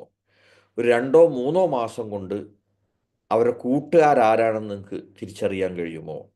ആ കൂട്ടുകാർ എന്തെല്ലാം കാര്യങ്ങളിലാണ് ഇവർ തമ്മിൽ സഹകരിക്കുന്നത് എന്ന് നിങ്ങൾക്ക് കണ്ടെത്താൻ കഴിയുമോ? അവരുടെ മാതാപിതാക്കളുമായിട്ട് നിങ്ങൾക്കൊരു കമ്മ്യൂണിക്കേഷൻ ബിൽഡ് ചെയ്യാൻ പറ്റുമോ? ഇവർ പോകുന്ന പല സ്ഥലങ്ങളിലേക്കും അവരെ കൂടെ പോകുവാൻ നിങ്ങൾക്ക് കഴിയുമോ? ഇതെല്ലാം വളരെ പ്രധാനപ്പെട്ടതാണ്. പിന്നെ ഇതിലേറ്റവും പ്രധാനപ്പെട്ട വേറൊരു കാര്യം, നമ്മുടെ വീട്ടിൽ വിളക്കണക്കുന്ന ഒരു സമയമുണ്ട്. ആ സമയം നമ്മളാണ് തീരുമാനിക്കേണ്ടത്. കുട്ടികൾ എങ്ങനെയാണ് അത് കാണേണ്ടതെന്ന് ചോദിച്ചാൽ, ഈ സമയമാകുമ്പോൾ ഈ വീട്ടിൽ വിളക്കണക്കുകയും മാതാപിതാക്കളും കുട്ടികളും ഒന്നിച്ച് കിടന്നുറങ്ങുകയും ചെയ്യും. ഇന്നത്തെ സാഹചര്യത്തിൽ നമ്മൾ ടി വിയുടെ മുമ്പിലും സംവാദങ്ങളുടെ മുമ്പിലും കൂടാതെ സീരിയലുകളുടെയൊക്കെ മുമ്പിലിരുന്നു കൊണ്ട് ഇതിനൊരു വ്യക്തമായ ടൈമില്ല എങ്കിൽ 11 മണിക്ക് അല്ലെങ്കിൽ 12 മണിക്കും കിടന്നുറങ്ങുന്ന മാതാപിതാക്കളുണ്ട് എങ്കിൽ അവർക്ക് പുറത്തും അത്രയും സമയം പോകുവാനുള്ള സ്വാതന്ത്ര്യം നമ്മൾ നൽകുന്നു. ഞാൻ പറയുന്നത് ക്ലിയർ ആവുന്നുണ്ടെന്ന് വിചാരിക്കുന്നു. അപ്പോൾ നിങ്ങൾ അതിനൊരു സമയം വീട്ടിൽ നിശ്ചയിക്കുകയും ആ സമയത്ത് വീട്ടിൽ എത്തുന്ന ആളായിട്ട് ഇവർ മാറുകയും വേണം. അപ്പോൾ കൂട്ടുകാരോട് പോകാൻ ഇന്നതുപോലെയാണ് വേണ്ടത് എന്ന് അപ്പോഴാണ് നമുക്ക് തീരുമാനിക്കുവാനൊക്കെ കഴിയും. ഇനി അടുത്തൊരു സ്റ്റെപ്പിലേക്ക് ഞാൻ പോവുകയാണ്. ഇതൊരു എക്സ്ട്രീമായ അവസ്ഥയാണെങ്കിൽ നമുക്ക് എന്താണ് ചെയ്യാൻ കഴിയുക? എക്സ്ട്രീമായ അവസ്ഥ എന്ന് പറഞ്ഞു കഴിഞ്ഞാൽ ഇതിൻ്റെ ഉപയോഗത്തിൻ്റെ പ്രത്യേകത, ആദ്യമൊക്കെ ഇവർക്ക് എനർജി കൂടുതലാണ് ഉണ്ടാവുക, ഹാപ്പിനെസ് കൂടുതലായിരിക്കും, എനർജി കൂടുതലായിരിക്കും. വിജിലൻസ് കൂടുതലായിരിക്കും. കാരണം വെച്ചാൽ അവർ ആ റൂമിലിരുന്നാൽ പോലും ആ വീട്ടിൽ നടക്കുന്ന ഓരോ അനക്കങ്ങളും അവർക്ക് വീക്ഷിക്കാൻ കഴിയും. എത്രമാത്രം എന്ന് ചോദിച്ചാൽ, അടുക്കളയിൽ അമ്മ പിന്നെ ഏഹ്, ഉള്ളി എടുത്തു വെച്ചുകൊണ്ട് ഓരോ പ്രാവശ്യം ആ ഉള്ളി കട്ട് ചെയ്യാൻ വേണ്ടി ആ കത്തി കയറി ഇറങ്ങുന്നത് വരെ റൂമിലിരുന്നു കൊണ്ട് വീക്ഷിക്കാൻ കഴിയുന്ന അത്രയും ഈ വിജിലൻറ്റ് പവർ ഇവർക്ക് ലഭിക്കും എന്നുള്ളതാണ് ഇത് ഉപയോഗിക്കുന്ന ആളുകൾക്ക്. ഇതിൻ്റെ രണ്ടാമത്തെ ഘട്ടത്തിലേക്ക് കടക്കുന്നതോടുകൂടി ഇവരുടെ മാനസികാവസ്ഥയിൽ ഒരു ചേഞ്ച് വരും. എന്താണെന്ന് വെച്ച് കഴിഞ്ഞാൽ, നമുക്കൊക്കെ നമ്മളൊക്കെ പല തെറ്റുകൾ ചെയ്തു കഴിഞ്ഞാൽ കുറച്ച് കഴിയുമ്പോൾ അതിൽ നിന്നിങ്ങോട്ട് പോരണമെന്ന് നമുക്ക് തോന്നുന്നത് പോലെ ഇവർക്കും ഇത് തോന്നും. ഇതെൻ്റെ കൈവിട്ടു പോകാൻ തുടങ്ങിയിരിക്കുന്നു, എനിക്കിതിൽ നിന്ന് തിരിച്ചു പോരണം. അപ്പോഴേക്കും അവർക്ക് സ്വന്തമായി തിരിച്ചു പോരാൻ കഴിയുന്നതിനേക്കാൾ അവർ ഇതിലേക്ക് അടിമപ്പെട്ടിരിക്കുന്നു. അപ്പം ഇവർക്ക് ഉള്ളിലുണ്ടാവുന്ന ചിന്ത എന്താണെന്ന് ചോദിച്ചാൽ, ഞാൻ ഈ കുടുംബത്തിന് അപമാനമായി മാറാൻ പോകുന്നു. എൻ്റെ അച്ഛനും അമ്മയും ഞാൻ മൂലം കരയാൻ പോകുന്നു. അവർ നാട്ടുകാർക്ക് മുമ്പിലും വീട്ടുകാർക്ക് മുമ്പിലും അപമാനം ഉണ്ടാക്കാൻ വേണ്ടി ഞാൻ കാരണമാകുന്നു എന്നതിലേക്ക് ഇവർ മാറുന്നു. അപ്പോൾ ഇവരുടെ മാനസികാവസ്ഥ എന്ന് പറയുന്നത്, മാതാവും പിതാവും സഹോദരനും മുത്തച്ഛനും മുത്തച്ഛിയും അയൽക്കാരും നാട്ടുകാരും പോലീസും ഗവൺമെൻറ്റും എല്ലാം ഇവർക്ക് എതിരാവുന്നു. അപ്പോൾ ഇവരുടെ മനസ്സിൽ രൂപപ്പെടുന്ന ചിത്രം എന്ന് പറയുന്നത്, ഇവരെല്ലാവരും എന്നെ തിരഞ്ഞു നടക്കുകയാണ്. ഞാൻ ഈ മാനസികാവസ്ഥ നമ്മൾ ഐഡൻറ്റിഫൈ ചെയ്യാനാണ് ഞാൻ ഇങ്ങനെ പറയുന്നത്. ഈ ആളുകളൊക്കെ എനിക്ക് ശത്രുക്കളാണ്, അവർ എന്നെ തിരഞ്ഞുകൊണ്ട് നടക്കുന്നു, എന്നെ പിടിക്കാൻ വേണ്ടി നടക്കുന്നു. ഞാൻ എന്ത് ചെയ്യുന്നു, ഇവർക്കൊക്കെ, പ്രത്യേകിച്ച് എൻ്റെ കുടുംബത്തിലുള്ള അവനെ ഏറ്റവും ഇഷ്ടപ്പെടുന്ന ആളുകൾക്ക് അവൻ കാരണം ബുദ്ധിമുട്ട് വരാൻ പോകുന്നു എന്ന് തിരിച്ചറിയുന്നു. ഈ തിരിച്ചറിവിനെ അതിജീവിക്കാൻ 1 ഗ്രാമിൽ നിന്ന് 2 ഗ്രാമിലേക്കും 5 ഗ്രാമിലേക്കും 10 ഗ്രാമിലേക്കും മാറുക എന്നല്ലാത്ത വേറെ സൊല്യൂഷൻ ഇവൻ്റെ മുമ്പിൽ ഇല്ലാതെയാവും. വേറെ സൊല്യൂഷൻ ഇല്ല. ഇങ്ങനെ വരുമ്പോഴാണ് നമുക്ക് അമിതമായ കോപവും അമിതമായിട്ടുള്ള പല പ്രവർത്തനങ്ങളും നമുക്ക് കാണാൻ കഴിയുക. ഒന്നുകിൽ അവർ പൂർണ്ണമായിട്ടും നിങ്ങളിൽ നിന്ന് മാറി നിൽക്കാൻ ശ്രമിക്കും. അതല്ല എങ്കിൽ സംഭവിക്കുന്നത്, നിങ്ങളുമായിട്ടുള്ള ഓരോ സംഭാഷണങ്ങളും ഒരു പ്രശ്നത്തിൽ കലാശിക്കുന്ന രൂപത്തിലേക്ക് മാറുന്നു. ഇവരുടെ ശത്രുവായിട്ട് നമ്മൾ മാറുന്നു. ഇതിൻ്റെ ഒരു സ്റ്റെപ്പ് കൂടെ കഴിയുമ്പോഴാണ് നമ്മൾ കണ്ട പല സംഭവങ്ങളും അരങ്ങേറുന്നത്. ആ അരങ്ങേറുന്നത് ഇവർക്ക് മുമ്പിൽ നിൽക്കുന്ന വ്യക്തിയെപ്പോലും ഐഡൻറ്റിഫൈ ചെയ്യാൻ കഴിയാത്ത തരത്തിലേക്ക് മാറും. അച്ഛനും അമ്മയും ഇവനെതിരെ പ്രവർത്തിക്കുന്ന ഒരു ഒരു ടീമിൻ്റെ ഭാഗമായിട്ടാണ് തോന്നുന്നത്. അപ്പോൾ ഒരു സ്ഥലത്ത് നമ്മൾ ആലോചിക്കുക, ഒരു സ്ഥലത്ത് നമുക്ക് ചുറ്റും നമ്മളെ ആക്രമിക്കുവാൻ തയ്യാറായി നിൽക്കുന്ന ഒരാളുടെ ഒരു കൂട്ടം ആളുടെ മുമ്പിൽ ജീവിക്കേണ്ടി വരുന്ന ഒരാളുടെ അവസ്ഥയാണ് ആ കുഞ്ഞുങ്ങളുടെ മനസ്സിൽ രൂപപ്പെടുന്നത്. പിന്നെ അവരെ രക്ഷപ്പെടണമെങ്കിൽ എന്ത് ചെയ്യും? നമ്മൾ എന്താ ചെയ്യുക? നമ്മളെ ചുറ്റും ആക്രമിക്കാൻ വരുന്ന ആളുകളുടെ മുമ്പിൽ നിന്ന് രക്ഷപ്പെടാൻ എന്താ ചെയ്യുക? അവർ നമ്മെ ആക്രമിക്കുന്നതിന് മുമ്പ് നമ്മൾ അവരെ ആക്രമിക്കും. ഇതാണ് പല സ്ഥലങ്ങളിലും ഇന്ന് കണ്ടുകൊണ്ടിരിക്കുന്നത്. ഇത്തരം സാഹചര്യങ്ങൾ ഉണ്ടായിക്കഴിഞ്ഞാൽ അതിനുള്ള ഏറ്റവും പ്രധാനപ്പെട്ട മാർഗം എന്ന് പറയുന്നത്, നാട്ടുകാരറിഞ്ഞോട്ടെ, പോലീസ് അറിഞ്ഞോട്ടെ, ഇതൊന്നും നമ്മളെ വിഷയമല്ല. നമ്മുടെ വിഷയം ഇവനെ രക്ഷിക്കുക അല്ലെങ്കിൽ ഇവളെ രക്ഷിക്കുക എന്നുള്ളതാണ് എങ്കിൽ, ഒരു റീഹാബിലിറ്റേഷൻ സെൻറ്ററിലേക്ക് കൊണ്ടുപോകാനുള്ള ശക്തമായ നടപടികൾ എടുക്കുക. ചിലപ്പോൾ നമുക്ക് കഴിയില്ലെങ്കിൽ അതിന് നിയമപാലകരുടെയോ അതല്ലെങ്കിൽ ഇതിനു വേണ്ടി പ്രവർത്തിക്കുന്ന സാമൂഹ്യ പ്രവർത്തകരുടെയോ അതിൽ ഗവൺമെൻറ്റിന് തന്നെ ഇത്തരം സംവിധാനങ്ങളൊക്കെ ഉണ്ട്. ഇതൊന്നും നിങ്ങൾക്ക് നാട്ടുകാരുടെ മുമ്പിൽ വഷളാവുമെന്നോ നാട്ടുകാരുടെ മുമ്പിൽ നിങ്ങൾ അപമാനിക്കപ്പെടുമെന്നോ എന്ന ഒരു ചിന്തയുമില്ലാതെ ഏറ്റവും ഇമ്മീഡിയറ്റായിട്ട് ഒരു റീഹാബിലിറ്റേഷൻ സെൻറ്ററിൽ കൊണ്ടുപോയി അഡ്മിറ്റ് ചെയ്യുന്ന ഒരു മാർഗം മാത്രമേ ഉള്ളൂ. ഞാൻ പറഞ്ഞു വരുന്നത്, ഇത് ഓരോ ഘട്ടത്തിലും നമ്മളത് കൈകാര്യം ചെയ്യേണ്ടത് വ്യത്യസ്തമായ രൂപത്തിലാണ്. ഇവിടെയൊക്കെ മാതാപിതാക്കൾ എന്ന നിലയിൽ നമുക്കുണ്ടാവേണ്ട ഒരു ചിന്ത എന്ന് പറയുന്നത്, ഇവരെ രക്ഷിക്കുവാൻ കൃത്യമായിട്ട് നമ്മൾ മാത്രമേ ഉള്ളൂ എന്ന് നമ്മൾ മനസ്സിലാക്കേണ്ടതുണ്ട്. ഇവരെ രക്ഷിക്കണമെങ്കിൽ അത് നമ്മൾ മാത്രമേ ഉള്ളൂ. വേറെ ഒരാൾക്കും ഇവരെ രക്ഷിക്കാൻ കഴിയില്ല. അതിനുള്ള സംവിധാനങ്ങളില്ല. ഇവരെ ലൈഫിലേക്ക് തിരിച്ചു കൊണ്ടുവരുവാൻ നമ്മൾ വിചാരിച്ചാൽ നിരവധി മാർഗങ്ങളുണ്ട്. ആ മാർഗങ്ങളിലേക്ക് നമുക്ക് പോകാൻ കഴിയും.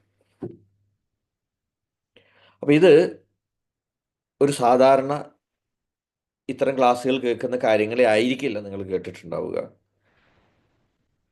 ഭയപ്പെടുകയല്ല ഇതിനുള്ള മാർഗം, അവരെ ചേർത്ത് പിടിക്കുകയാണ്. ഒരിക്കലും ഒരാളും ഞാൻ മയക്കുമരുന്നിന് അടിമയായി കളയാം, മയക്കുമരുന്ന് കഴിച്ചുകൊണ്ട് എനിക്ക് ഭയങ്കര സന്തോഷമായിട്ട് കുറച്ച് നാൾ ജീവിക്കണം, മയക്കുമരുന്ന് അടിച്ചുകൊണ്ട് എൻ്റെ മാതാപിതാക്കൾക്ക് കുറേ ബുദ്ധിമുട്ടുണ്ടാക്കണം എന്നൊന്നും വിചാരിച്ച് ഇതിലേക്ക് പോകുന്ന ഒരു കുട്ടിയുമില്ല എന്ന് മനസ്സിലാക്കുക.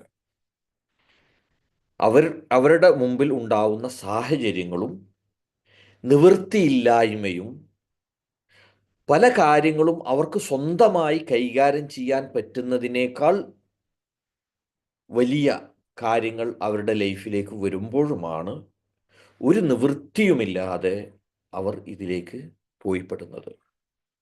അപ്പോൾ അവർ ഇതിലേക്ക് പോയിപ്പെടുന്നതാണ് പല സംഭാഷണങ്ങളിൽ നിന്ന് നമുക്ക് ഇത് കേൾക്കാൻ കഴിയും, അല്ലെങ്കിൽ നമ്മുടെ സമൂഹത്തിലുള്ള പല ഇതിൽ നിന്നും കേൾക്കാൻ കഴിയും, അവരെ കുറ്റപ്പെടുത്തുന്ന രൂപത്തിൽ. ഈ ലോകത്ത് ഉപദേശിച്ചിട്ടും കുറ്റപ്പെടുത്തിയിട്ടും ഈ ലോകത്ത് ആരും നന്നായതായിട്ട് എനിക്ക് മനസ്സിലായിട്ടില്ല. ഉപദേശിച്ചിട്ടും കുറ്റപ്പെടുത്തിയിട്ടും നന്നായ ആരെങ്കിലും കുറിച്ച് നിങ്ങൾ അറിയുമെങ്കിൽ നിങ്ങളൊന്ന് പറഞ്ഞു തരിക. പക്ഷേ സ്നേഹത്തോടു കൂടിയുള്ള പെരുമാറ്റവും അവരുടെ കൂടെ നിൽക്കുവാനുള്ള, അവരെ കെയർ ചെയ്യുവാനുള്ള ഒരു മാനസികാവസ്ഥയുമാണ് നമ്മൾ ക്രിയേറ്റ് ചെയ്യേണ്ടത്. നമ്മുടെ മക്കളാണ്. നമ്മുടെ മക്കളെ രക്ഷിക്കുവാൻ നമുക്കേ കഴിയുള്ളൂ. അവരുമായിട്ട് എന്തൊക്കെ പ്രശ്നങ്ങളുണ്ടായാലും അവരെന്തെല്ലാം നമ്മൾക്ക് ഉൾക്കൊള്ളാൻ പറ്റാത്ത കാര്യങ്ങൾ ചെയ്യുന്നുണ്ടെങ്കിലും അവരെ തിരിച്ചു കൊണ്ടുവരുവാൻ നമുക്ക് കഴിയേണ്ടതുണ്ട്. അതിനുവേണ്ട കാര്യങ്ങൾ മനസ്സിലാക്കേണ്ടതുണ്ട്. അതിലേറ്റവും പ്രധാനമാണ് ഒരു മാതാപിതാക്കൾ എന്ന നിലയിൽ നമ്മുടെ പൊസിഷൻ എന്താണ് എന്ന് മനസ്സിലാക്കുക എന്നത്. അതിൽ 2-3 കാര്യങ്ങൾ കൂടി പറഞ്ഞതുകൊണ്ട് ഞാൻ ഇനി നിങ്ങൾക്ക് ചോദ്യം ചോദിക്കുവാനുള്ള അവസരങ്ങൾ തരാം. നിങ്ങൾക്ക് ഇതുമായി ബന്ധപ്പെട്ട് നിങ്ങളുടെ എക്സ്പീരിയൻസ് ഒക്കെ ഷെയർ ചെയ്യാനൊക്കെ ഉള്ള അവസരം തരാം. അതിൽ ഏറ്റവും പ്രധാനപ്പെട്ട കാര്യം, നമ്മുടെ മക്കൾ ആരാണ് എന്ന് നമ്മൾ ഐഡൻറ്റിഫൈ ചെയ്യേണ്ടതുണ്ട്, നമ്മൾ മനസ്സിലാക്കേണ്ടതുണ്ട്.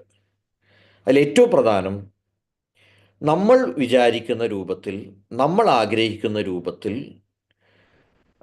നമ്മൾ ആഗ്രഹിക്കുന്ന മാർക്കിൽ, നമ്മൾ ആഗ്രഹിക്കുന്ന പ്രൊഫഷനിൽ, നമ്മൾ ആഗ്രഹിക്കുന്ന രൂപത്തിൽ ഉണ്ടാക്കി വളർത്തിയെടുക്കാൻ പറ്റുന്ന കാര്യങ്ങളെ അല്ല മക്കൾ എന്ന് ആദ്യം മനസ്സിലാക്കുക. ഒരു അച്ഛനെന്നോ അമ്മയെന്നോ ഉള്ള ഓരോ വ്യക്തിക്ക് ഓരോ ഐഡൻറ്റിറ്റിയും ഓരോ സ്വഭാവവും ഓരോ കഴിവും ഉള്ളതുപോലെ തന്നെയാണ് നിങ്ങളിൽ ഒന്ന് ഉണ്ടാകുന്ന കുഞ്ഞിനെ സംബന്ധിച്ചിടത്തോളവും വളരെ വ്യത്യസ്തമാണ്, നിങ്ങളിൽ നിന്ന് വ്യത്യസ്തമാണ്. അവർക്ക് അവരുടേതായ ചിന്തകളുണ്ട്, അവരുടേതായ ആഗ്രഹങ്ങളുണ്ട്, അവരുടേതായിട്ടുള്ള അംബീഷൻസ് ഉണ്ട്. അപ്പോൾ അതിലേക്ക് അവരെ സഹായിക്കുന്ന അസിസ്റ്റൻസ് ആയിട്ടാണ് നമുക്ക് നിൽക്കാൻ കഴിയേണ്ടത്. ഞാൻ ഒന്നുകൂടെ വ്യക്തമായിട്ട് പറയാം. നമ്മുടെ ആഗ്രഹത്തിന് അല്ലെങ്കിൽ നമ്മുടെ ഇഷ്ടത്തിന് വളർത്തേണ്ട ആളുകളല്ല കുട്ടികൾ. അവർക്ക് വളരാൻ ആവശ്യമായിട്ടുള്ള സഹായങ്ങളും സൗകര്യങ്ങളും ചെയ്തു കൊടുക്കുക എന്നുള്ളതാണ് മാതാപിതാക്കൾ എന്ന നിലയിൽ നമ്മുടെ ചുമതല എന്നുള്ളത് മനസ്സിലാക്കേണ്ടതുണ്ട്. മറ്റുള്ള ആളുകളുടെ മുമ്പിൽ എൻ്റെ മകൻ്റെയോ മകളുടെയോ കഴിവുകൾ വർണ്ണിക്കുവാനും ആ കഴിവുകളെ പൊലിപ്പിച്ച് കാണിക്കുവാനുമുള്ള ആളുകളായിട്ട് നിൽക്കുന്നതിന് പകരം അവരുടെ ആഗ്രഹം എന്താണോ അതിന് സപ്പോർട്ട് ചെയ്യുന്ന, അതിനനുകൂലിക്കുന്ന, അതിനവർക്ക് പ്രോത്സാഹനം നൽകുന്ന ആളുകളായിട്ട് മാറാൻ നമുക്ക് കഴിയണം. നിങ്ങൾ കേട്ടിട്ടുണ്ടാവും, നിങ്ങളുടെ മക്കൾ നിങ്ങളുടേതല്ല. വളരെ പ്രശസ്തമായൊരു കോട്ടാണത്. നിങ്ങളുടെ മക്കൾ നിങ്ങളുടേതല്ല. ഇത് നമ്മൾ തിരിച്ചറിഞ്ഞേ പറ്റൂ.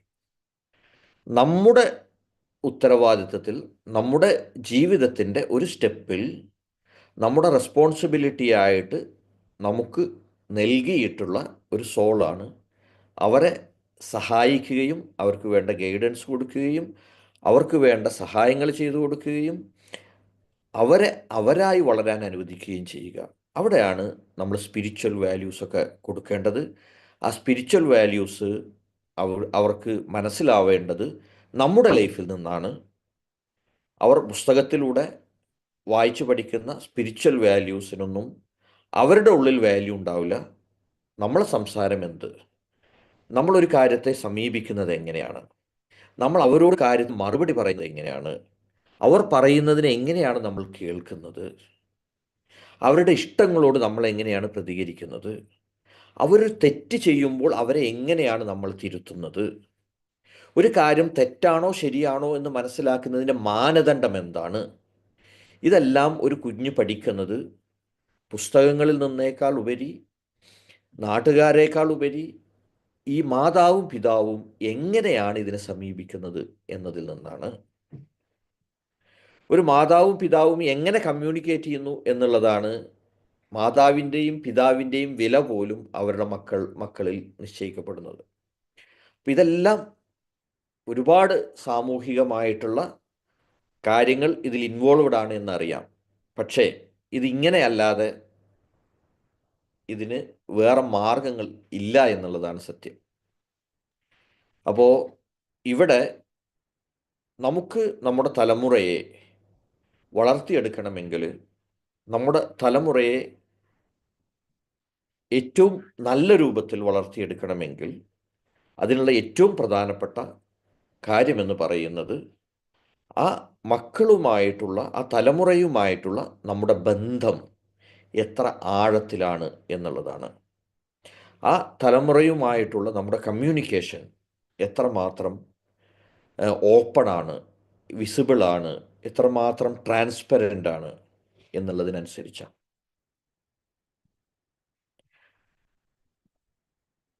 അപ്പം അതിൽ കൂടുതൽ പഠിക്കുവാനും കൂടുതൽ മാറ്റങ്ങൾ കൊണ്ടുവരുവാനും ഈ ഒരു പ്രോഗ്രാം സഹായിക്കട്ടെ എന്നാണ് എനിക്ക് പറയാനുള്ളത്. ഇനി ഇതിൽ ഈ വിഷയവുമായി ബന്ധപ്പെട്ട് നിങ്ങൾക്ക് എന്തെങ്കിലും കാര്യങ്ങൾ ഷെയർ ചെയ്യുവാനോ അതുപോലെ തന്നെ നിങ്ങൾക്ക് ചോദ്യങ്ങളായിട്ട് ചോദിക്കുവാനോ ഉണ്ടെങ്കിൽ ചോദിക്കാം. എൻ്റെ അറിവിൻ്റെയും ഇതിൻ്റെ അടിസ്ഥാനത്തിൽ ഞാൻ നിങ്ങൾക്ക് അതിന് മറുപടി നൽകുന്നതായിരിക്കും. അതുപോലെ തന്നെ ഇപ്പോൾ നമ്മൾ ഈ രക്ഷിതാക്കൾക്ക് നടത്തിയതുപോലെ നമ്മുടെ കുട്ടികൾക്ക് വേണ്ടി നമ്മളൊരു പ്രോഗ്രാം പ്ലാൻ ചെയ്യുന്നുണ്ട്. അത് കുട്ടികളെ മാത്രം പങ്കെടുപ്പിക്കുന്ന ഒരു പ്രോഗ്രാമായിരിക്കും, ഈ ടീനേജേഴ്സായിട്ടുള്ള ആളുകളെ. അപ്പോൾ നിങ്ങൾ ഈ കമ്മ്യൂണിറ്റിയുമായിട്ട് നിങ്ങൾ കണക്ട് ചെയ്ത് നിൽക്കുകയാണ് എങ്കിൽ അതിൻ്റെ വിവരങ്ങളൊക്കെ, ഡേറ്റും കാര്യങ്ങളൊക്കെ പിന്നീട് നിങ്ങളെ അറിയിക്കുന്നതായിരിക്കും. അതുപോലെ തന്നെ ഈ പ്രോഗ്രാമുമായിട്ട് നിരവധി ഓർഗനൈസേഷൻസ് അതുപോലെ തന്നെ ഗ്രൂപ്പുകളൊക്കെ ഈ പ്രോഗ്രാമിന് വേണ്ടിയിട്ട് അവർ ഷെയർ ചെയ്യുകയും അതിനുവേണ്ടി സഹായിക്കുകയൊക്കെ ചെയ്തിട്ടുണ്ട്. അപ്പോൾ ഞാൻ ഓരോ ടീമിനെക്കുറിച്ചും പറയുന്നില്ല. അപ്പോൾ എല്ലാവർക്കും അതിൻ്റെ ഒരു നന്ദി അറിയിക്കുകയാണ്. അപ്പോൾ ഇതുമായി ബന്ധപ്പെട്ട്, ഞാൻ ഈ പറഞ്ഞ കാര്യങ്ങളുമായി ബന്ധപ്പെട്ട് നിങ്ങൾക്ക് എന്താണ് ഷെയർ ചെയ്യാനുള്ളത്, ഒന്ന് ഹാൻഡ് റൈസ് ചെയ്ത് കഴിഞ്ഞാൽ നിങ്ങൾക്ക് അൺമ്യൂട്ട് ചെയ്ത് തരാം, സംസാരിക്കാം.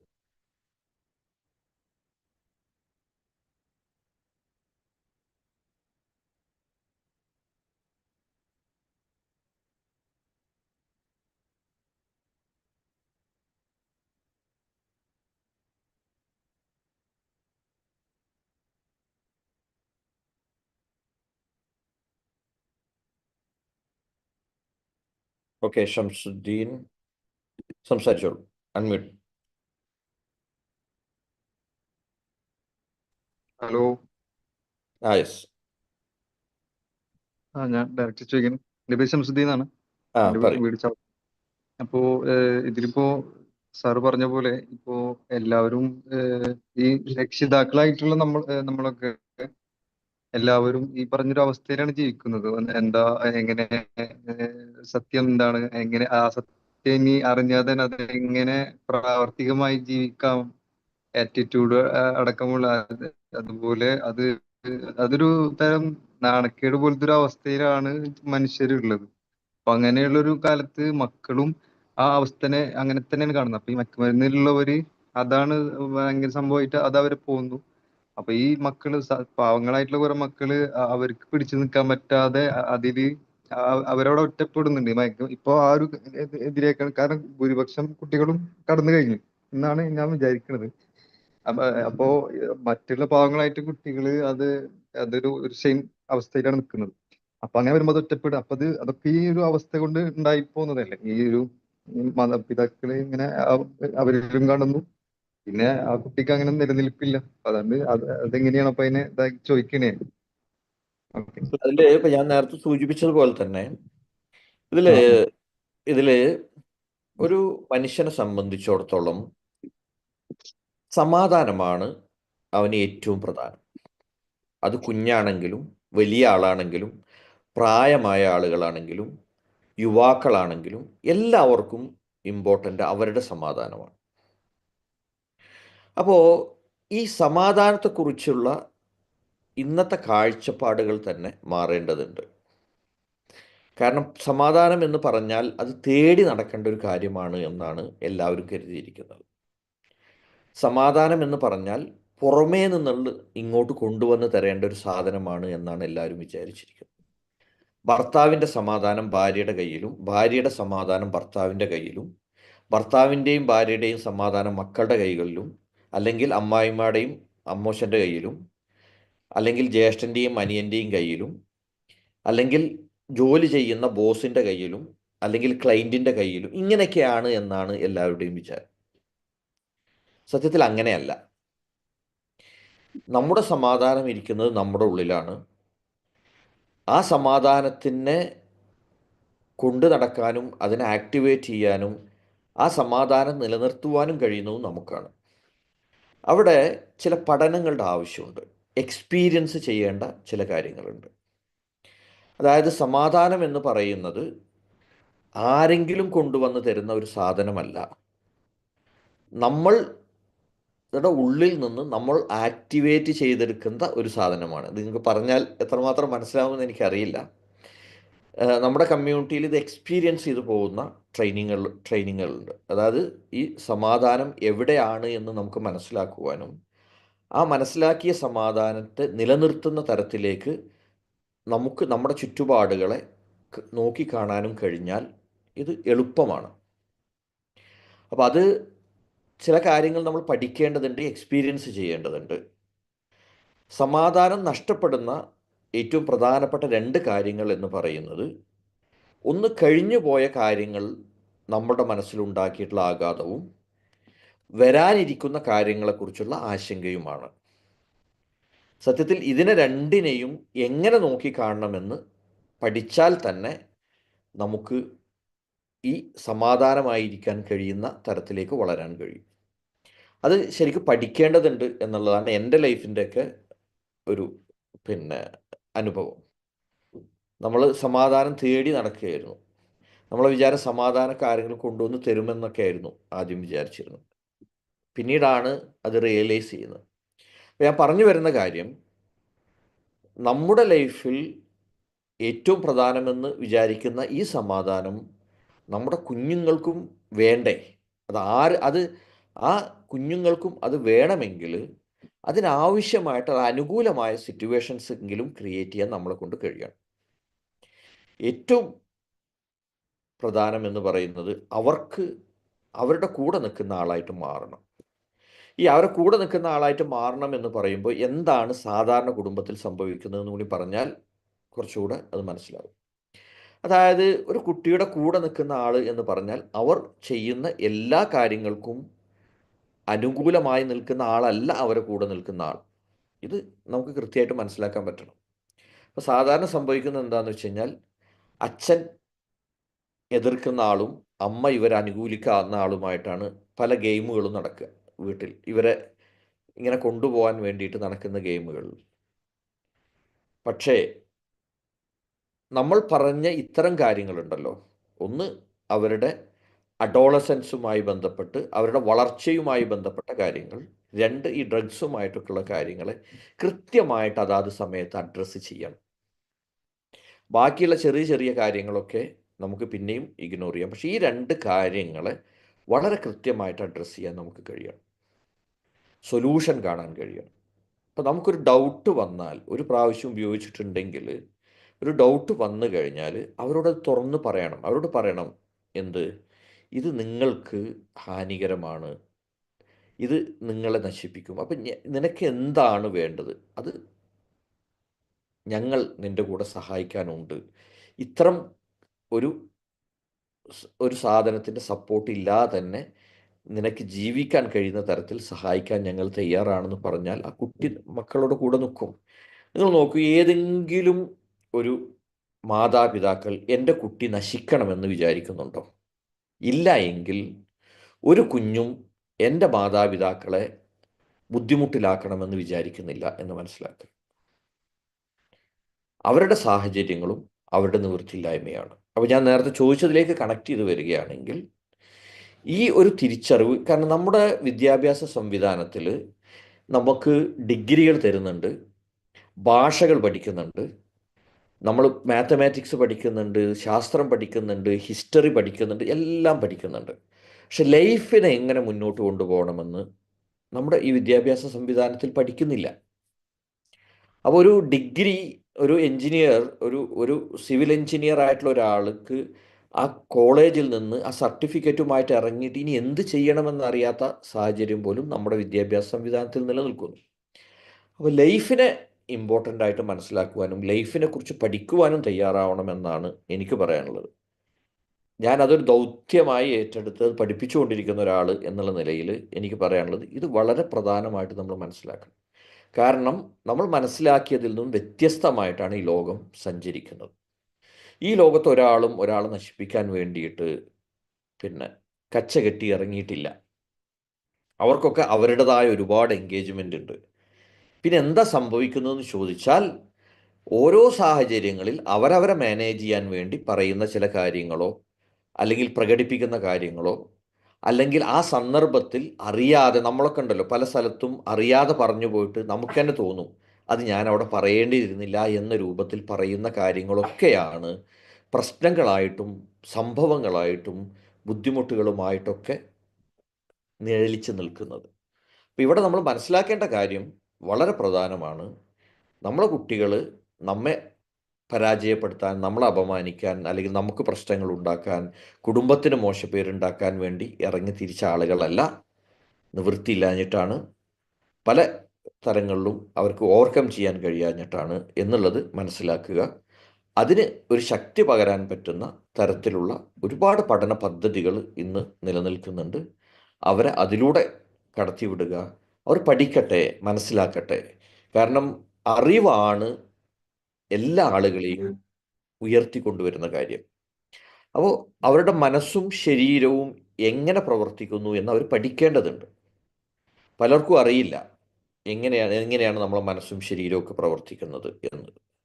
അതൊക്കെ നമ്മൾ പഠിക്കുകയും മനസ്സിലാക്കുകയും അതിനെ കൃത്യമായിട്ട് മാനേജ് ചെയ്യാനും അറിയേണ്ടതുണ്ട്. ഒരു ഉദാഹരണം കൂടി ഞാൻ പറഞ്ഞിട്ട് നിർത്താം. നിങ്ങൾക്ക് ദേഷ്യപ്പെടണ്ട എന്ന് വിചാരിച്ചു കഴിഞ്ഞാൽ നിങ്ങൾക്ക് ദേഷ്യപ്പെടാതിരിക്കാൻ കഴിയുമോ? കഴിയില്ലെങ്കിൽ നിങ്ങൾ അതിനൊരു സഹായം തേടണം. അപ്പോൾ അതിന് സഹായം തേടുന്നത് വലിയ പ്രശ്നമായിട്ടൊന്നും കാണേണ്ടതില്ല. അപ്പോൾ ഇങ്ങനെയാണ് നമ്മുടെ ലൈഫിനെ നമുക്ക് കാണാൻ കഴിയേണ്ടത്. ക്ലിയറായി എന്ന് വിചാരിക്കുന്നു.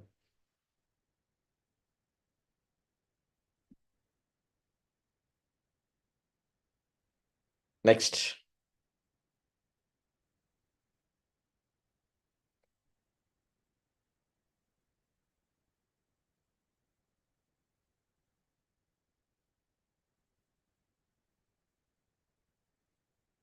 നിങ്ങൾക്ക് എന്തെങ്കിലും ഇതുമായി ബന്ധപ്പെട്ട കാര്യങ്ങൾ ഉണ്ടെങ്കിൽ ഷെയർ ചെയ്യാം.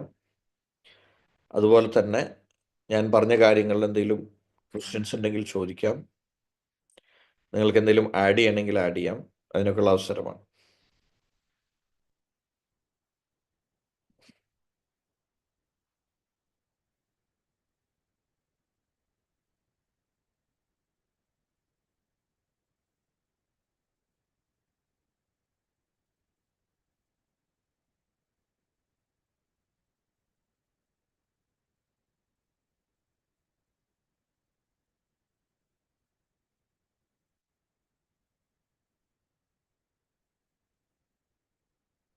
എന്തെങ്കിലും ക്വസ്റ്റ്യൻസ് ഉണ്ടോ? അല്ലെങ്കിൽ നിങ്ങൾക്കുള്ള ഈ ക്ലാസ്സിനെ കുറിച്ചുള്ള അഭിപ്രായങ്ങൾ നിങ്ങൾക്ക് പറയാം. ഇതിൽ നിന്ന് എന്ത് മനസ്സിലാക്കി എന്നുള്ളത് ഷെയർ ചെയ്യാം. ഓക്കെ, താങ്ക് യു സാറേ. വളരെ മനോഹരമായ ക്ലാസ് ആയിരുന്നു. നല്ലൊരു പ്രാക്ടിക്കൽ മെത്തേഡ് തന്നെയാണ് സാർ പറഞ്ഞത്. എന്നെ സംബന്ധിച്ചിടത്തോളം ഞാനതിൽ വളരെ അധികം നേരത്തെ ഇത്തരം ഒരു പ്രാക്ടിക്കൽ രീതി മനസ്സിലാക്കിയിട്ടില്ലെങ്കിലും, ഇപ്പൊ ഞങ്ങളൊക്കെ ഈ മതപ്രബോധന മേഖലയിലാണല്ലോ, മുസ്ലിംമാര് എന്ന നിലയ്ക്ക് ധാരാളം പ്രഭാഷണങ്ങൾ ഈ ലഹരി വിരുദ്ധം എന്ന നിലയ്ക്ക് സാറ് പറഞ്ഞതുപോലെ പ്രത്യേക സാഹചര്യങ്ങളിൽ ഒരു നാട്ടിലൊരു പ്രശ്നം ഉണ്ടാകുമ്പോൾ അങ്ങനെയുള്ള സാഹചര്യങ്ങളിലൊക്കെ ഇത് നടത്താറുണ്ട്. പക്ഷെ അതൊന്നും തീരെ എഫക്റ്റ് ചെയ്യാറില്ല. എന്നാൽ വ്യക്തിപരമായിട്ട് എനിക്ക് അതിൽ പലപ്പോഴും വിജയിക്കാൻ കഴിഞ്ഞിട്ടുണ്ട്. ഞാനിപ്പോ ഒരു മതസ്ഥാപനം എന്നത് എന്നതിനപ്പുറം ഒരു സംഗീത നടത്തുന്ന ഒരു ഹാൾ എന്ന നിലയ്ക്ക് എൻ്റെ പരിസരത്ത് ഒരു സ്ഥാപനം ഉണ്ടാക്കുകയും എൻ്റെ മഹലിലുള്ള ധാരാളം ചെറുപ്പക്കാർ മദ്യപാനികളായ കഞ്ചാവ് വലിക്കുന്ന അവർക്കൊക്കെ ഈ മതപുരോഹിതന്മാർ നിർണയിച്ച ഒരു പ്രത്യേക വേലിക്കെട്ടുണ്ട്. അതിലെ അത് പലപ്പോഴും വിവരമില്ലായ്മയും സ്വാർത്ഥതയാണെന്ന് മനസ്സിലാക്കിയിട്ട് അനുവദനീയമായ രീതിയിൽ അവർക്ക് ചില ആസ്വാദനങ്ങൾ പകരുന്ന രീതിയിൽ ചില നല്ല കാര്യങ്ങൾ അവർക്ക് പ്രാക്ടിക്കലായി നൽകുകയും വളരെ അത്ഭുതകരമായ വിജയങ്ങൾ അതിൽ ഉണ്ടാക്കാൻ കഴിയുകയും ചെയ്തിട്ടുണ്ട്. അങ്ങനെ പൂർണ്ണമായും അതിൽ നിന്ന് ഒരു 11ഓളം ആളുകളെ പൂർണ്ണമായും അതിൽ നിന്ന് എനിക്ക് മോചിപ്പിക്കാൻ കഴിഞ്ഞിട്ടുണ്ട്. സാറ് പറഞ്ഞ ഒരു മെത്തേഡ് ആ രീതിയിൽ അല്ലെങ്കിൽ ഞാൻ ചിന്തിക്കുന്നത് ഏറെക്കുറെ ഇങ്ങനെ തന്നെയാണ്. അവരെ സമൂഹം അകറ്റി നിർത്തിയപ്പോൾ അവരെ ചേർത്ത് പിടിക്കുകയാണ് ചെയ്തത്. അതിൻ്റെയൊക്കെ സന്തോഷം എനിക്ക് ഫീൽ ചെയ്തത് കഴിഞ്ഞ ഞായറാഴ്ച എൻ്റെ മോന്റെ വിവാഹം നടന്നു. ആ സമയത്ത് അതിൻ്റെ മണിക്കൂറുകൾക്ക് മുമ്പ് അവർ വരികയും അത് തീരുന്നത് വരെ അവിടെയുള്ള ഞാൻ ചെയ്യേണ്ട കാര്യങ്ങൾ പൂർണ്ണമായും ചെയ്ത് എന്നെ ഫ്രീ ആക്കി വിട്ട് വളരെ ഉത്തരവാദിത്തം ഏറ്റെടുത്തുകൊണ്ട്. അപ്പോൾ ആ ഈ ലഹരി ഉപയോഗിക്കുന്ന ആളുകൾ ഞാൻ മനസ്സിലാക്കിയത് അവർ വളരെ നിഷ്കളങ്കരും വളരെ സ്നേഹമുള്ളവരും, ഇതൊന്നുമില്ല എന്ന് പറഞ്ഞ് ഇതിനെതിരെ ശബ്ദിക്കുന്ന പല ആളുകളിൽ നിന്നും വ്യത്യസ്തമായ വളരെ അത്യുന്നതമായ സൽസ്വഭാവികളും ആണ്. പക്ഷെ അത് മറഞ്ഞു കിടക്കുന്നത് പുറത്തെടുത്തു കഴിഞ്ഞാൽ അതിൽ വലിയ അത്ഭുതങ്ങൾ ഉണ്ടാക്കാൻ കഴിയും. അപ്പൊ സാറിന്റെ ഈ ഒരു മെത്തേഡ് വളരെ നല്ലതാണ്. എനിക്കത് പ്രചോദനമായതും ഇങ്ങനെ തന്നെയാണ്. പ്രവാചകൻ മദ്യപാനികൾക്കിടയിൽ വന്നപ്പോൾ അദ്ദേഹം സ്വീകരിച്ചൊരു സമീപനം ഇങ്ങനെയായിരുന്നു: നിങ്ങൾ മദ്യപിച്ചോളൂ, പക്ഷെ ഈ നിസ്കാര സമയത്ത് അത് ഒന്ന് മാറ്റി നിർത്തി അല്ലാത്ത സമയത്ത് ചെയ്തോളൂ എന്നാണ് പൂർണ്ണ മദ്യപാനികളെ നിർദ്ദേശിച്ചത്.